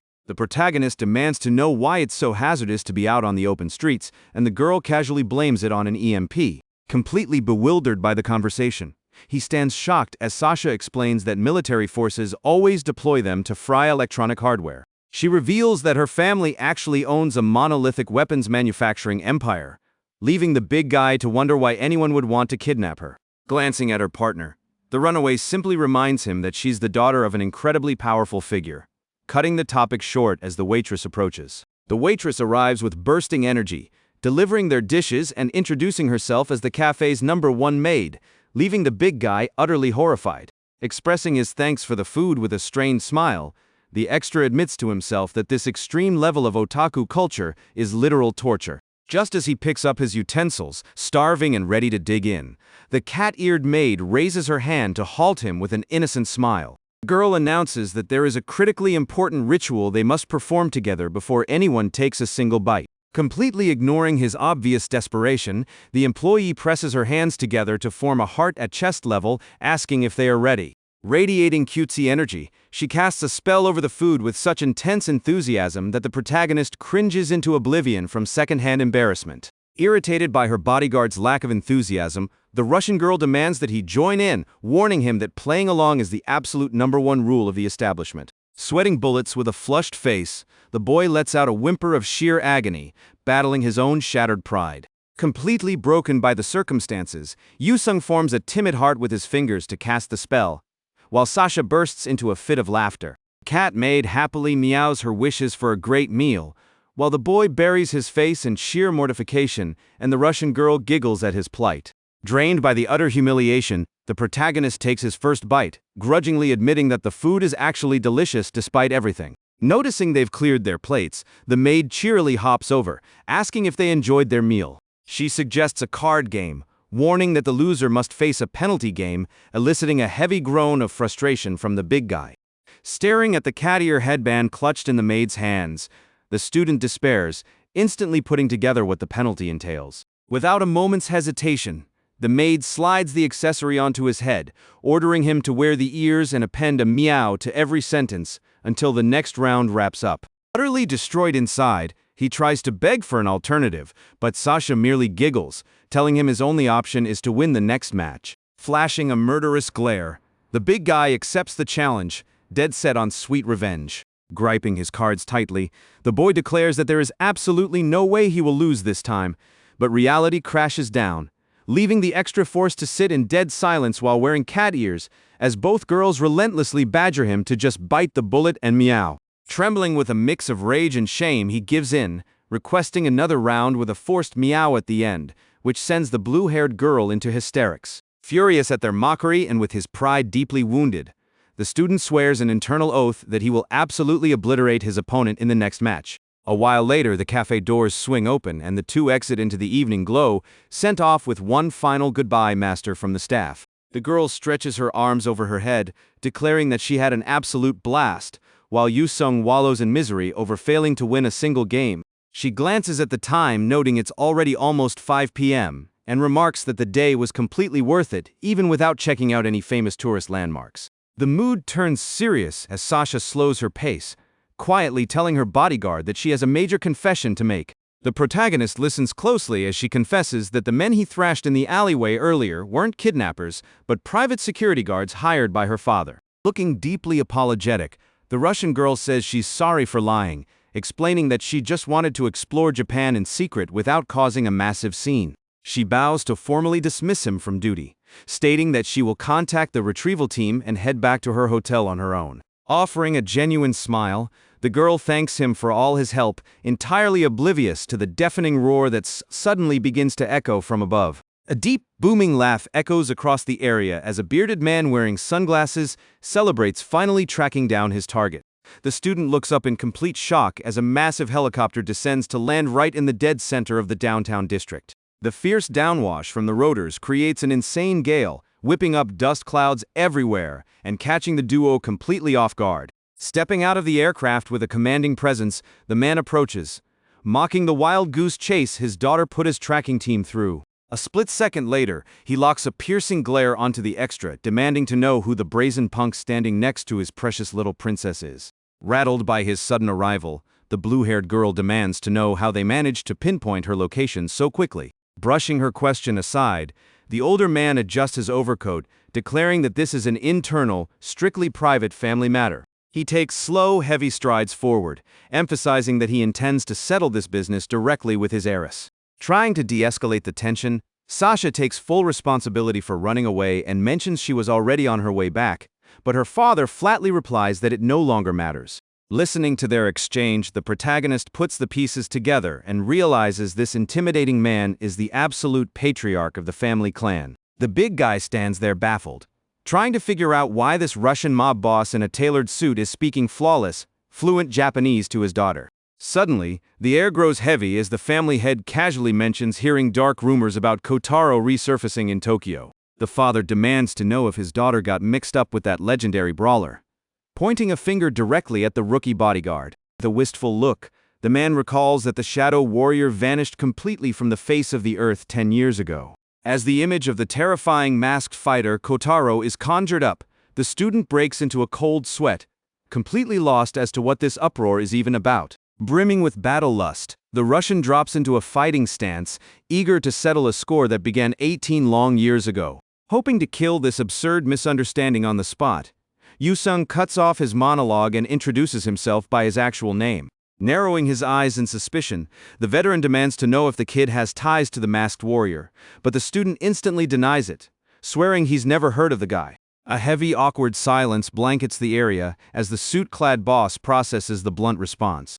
Realizing his blunder, the older man states he'll spare the kid's life for now and orders his daughter to head to the hotel, privately relieved he doesn't have to throw down. The protagonist flashes a nervous grin, internally agreeing that there was a massive breakdown in communication. Suddenly, the Russian's eyes snap wide, and he menacingly demands to know how a random high school punk managed to completely dismantle his top captain. The big guy instantly remembers the giant man he fought in the alley earlier and asks her father to pass along his sincerest apologies, upon learning that the boy fought in earnest because he genuinely thought it was a real kidnapping. The patriarch's mood instantly turns incredibly sinister. Without uttering another syllable, the veteran violently shreds his own suit, unleashing an absurdly powerful aura of blazing blue energy. With his shredded physique fully exposed, the Russian raises a glowing fist, making it crystal clear that playtime is over. Sensing the lethal danger closing in, Sasha shrieks her bodyguard's name in sheer panic, fearing the absolute worst. The student recoils under the crushing weight of the pressure, yelling out, "What the hell is this crazy old man trying to pull?" Flashing a mocking grin, his opponent demands that the rookie throw down with everything he's got and prove his true combat potential. The explosive shockwave blasts the boy's backpack straight to the floor, scattering his prized purchases and brand-new manga all across the pavement. Consumed by sheer otaku rage at the sight of his favorite series being desecrated, the protagonist roars that he will never forgive this atrocity. Unleashing his full speed, he blitzes forward like a bolt of lightning, ready to strike his opponent. With a thunderous punch, the boy smashes directly into the veteran's guard, leaving the older man reeling with a look of absolute astonishment. Skidding backward across the concrete from the sheer force of the blow, the family head praises the young monster's staggering power. Without skipping a beat, the man counterattacks with a strike heavily infused with his blue aura, as the student loudly complains about this pointless brawl. Easily weaving through the attack, the big guy grows righteously indignant, asking why on earth he has to get into a life-or-death battle just because he happened to be born gifted. The veteran presses on with his ruthless offensive, shouting that an untrained high school kid has no business taking down his elite captain barehanded. With unyielding hands, the protagonist blocks the crushing onslaught as the Russian declares that this tier of power completely defies logic. Staring dead into the boy's eyes, the old man proclaims him a once-in-a-century tactical prodigy. Sweating from the exertion of holding his ground, the extra braces himself for the worst as his rival's true intentions dawn on him. With overwhelming, crushing force, the veteran clamps down on the student's wrist, completely deadlocking his movements. Wearing a sinister grin, the suit-clad boss delivers a direct, chilling invitation for the rookie to join his syndicate. He raises a fist cloaked in raw, swirling energy, promising to help him awaken the entirety of his latent potential. Staring his imminent doom dead in the face, the extra's eyes widen as the absolute truth of this universe finally clicks in his brain. He concludes in absolute terror that the romantic comedy manga he read in his previous life was anything but a normal slice-of-life romance. This textbook villain speech recruiting the hero instantly reminds him of classic, battle shonen teenage fighting manga. Even though the original story kicked off with generic clumsy encounters and screaming heroines, the stakes have now escalated to a completely absurd level. The memory of his grueling, inhuman training regimen and the building of his gargantuan physique should have been his first clue for what lay ahead. All those unavoidable clashes with delinquents and syndicates weren't just random coincidences in the life of a background extra. That monstrous strength, which he had written off as mere comic relief, was leading him straight to a disturbing conclusion. He deduced that the main story had completely derailed, pivoting away from a simple romance into a literal battle for survival. Breaking into a cold sweat, he confirmed his theory, remembering that the publisher behind the manga was infamous for its cutthroat editorial decisions. In a magazine dominated by brutal action series and cutthroat popularity polls, trying to drag out a pure romance story was a one-way ticket to cancellation. If the author caved to editorial pressure to keep the series alive, they would definitely resort to throwing in standard tournament arcs and overpowered villains. With his mind racing at 1,000,000 miles an hour, he spiraled into a complete panic, realizing his dream of living a quiet life had just been utterly shattered. Terrified, he realized that if he accepted, he would spend his days surrounded by dangerous monsters like this guy, putting his life on the line 24/7. Still gripping the boy's fist, the Russian asked what his answer was to the corporate sponsorship offer. Trying to sway the rookie, the veteran promised to cover everything: tuition, college, a house, a car, and absolutely anything else he wanted. Yusung called him sir in a firm tone. He reminded himself that if this really was an action-focused series, no matter how invincible the old man seemed, an extra like him knew damn well that sooner or later, this evil boss was fated to lose to Ryuji, the true hero of the story. Weighing his options, the big guy concluded that his best bet for surviving this madness was to stick close to the blonde protagonist.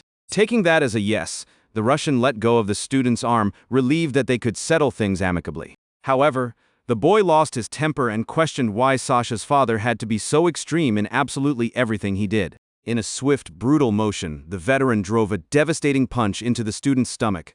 The crushing impact cloaked in pure energy, sending the boy coughing up blood. Panic set in as he realized his opponent was legitimately trying to finish him off right then and there. The mob boss warned him that he had tried to play nice since he was the girl's father, but the boy's refusal had forced his hand. Reacting quickly to the merciless assault, he spotted a gap in the enemy's guard and lunged forward to counterattack.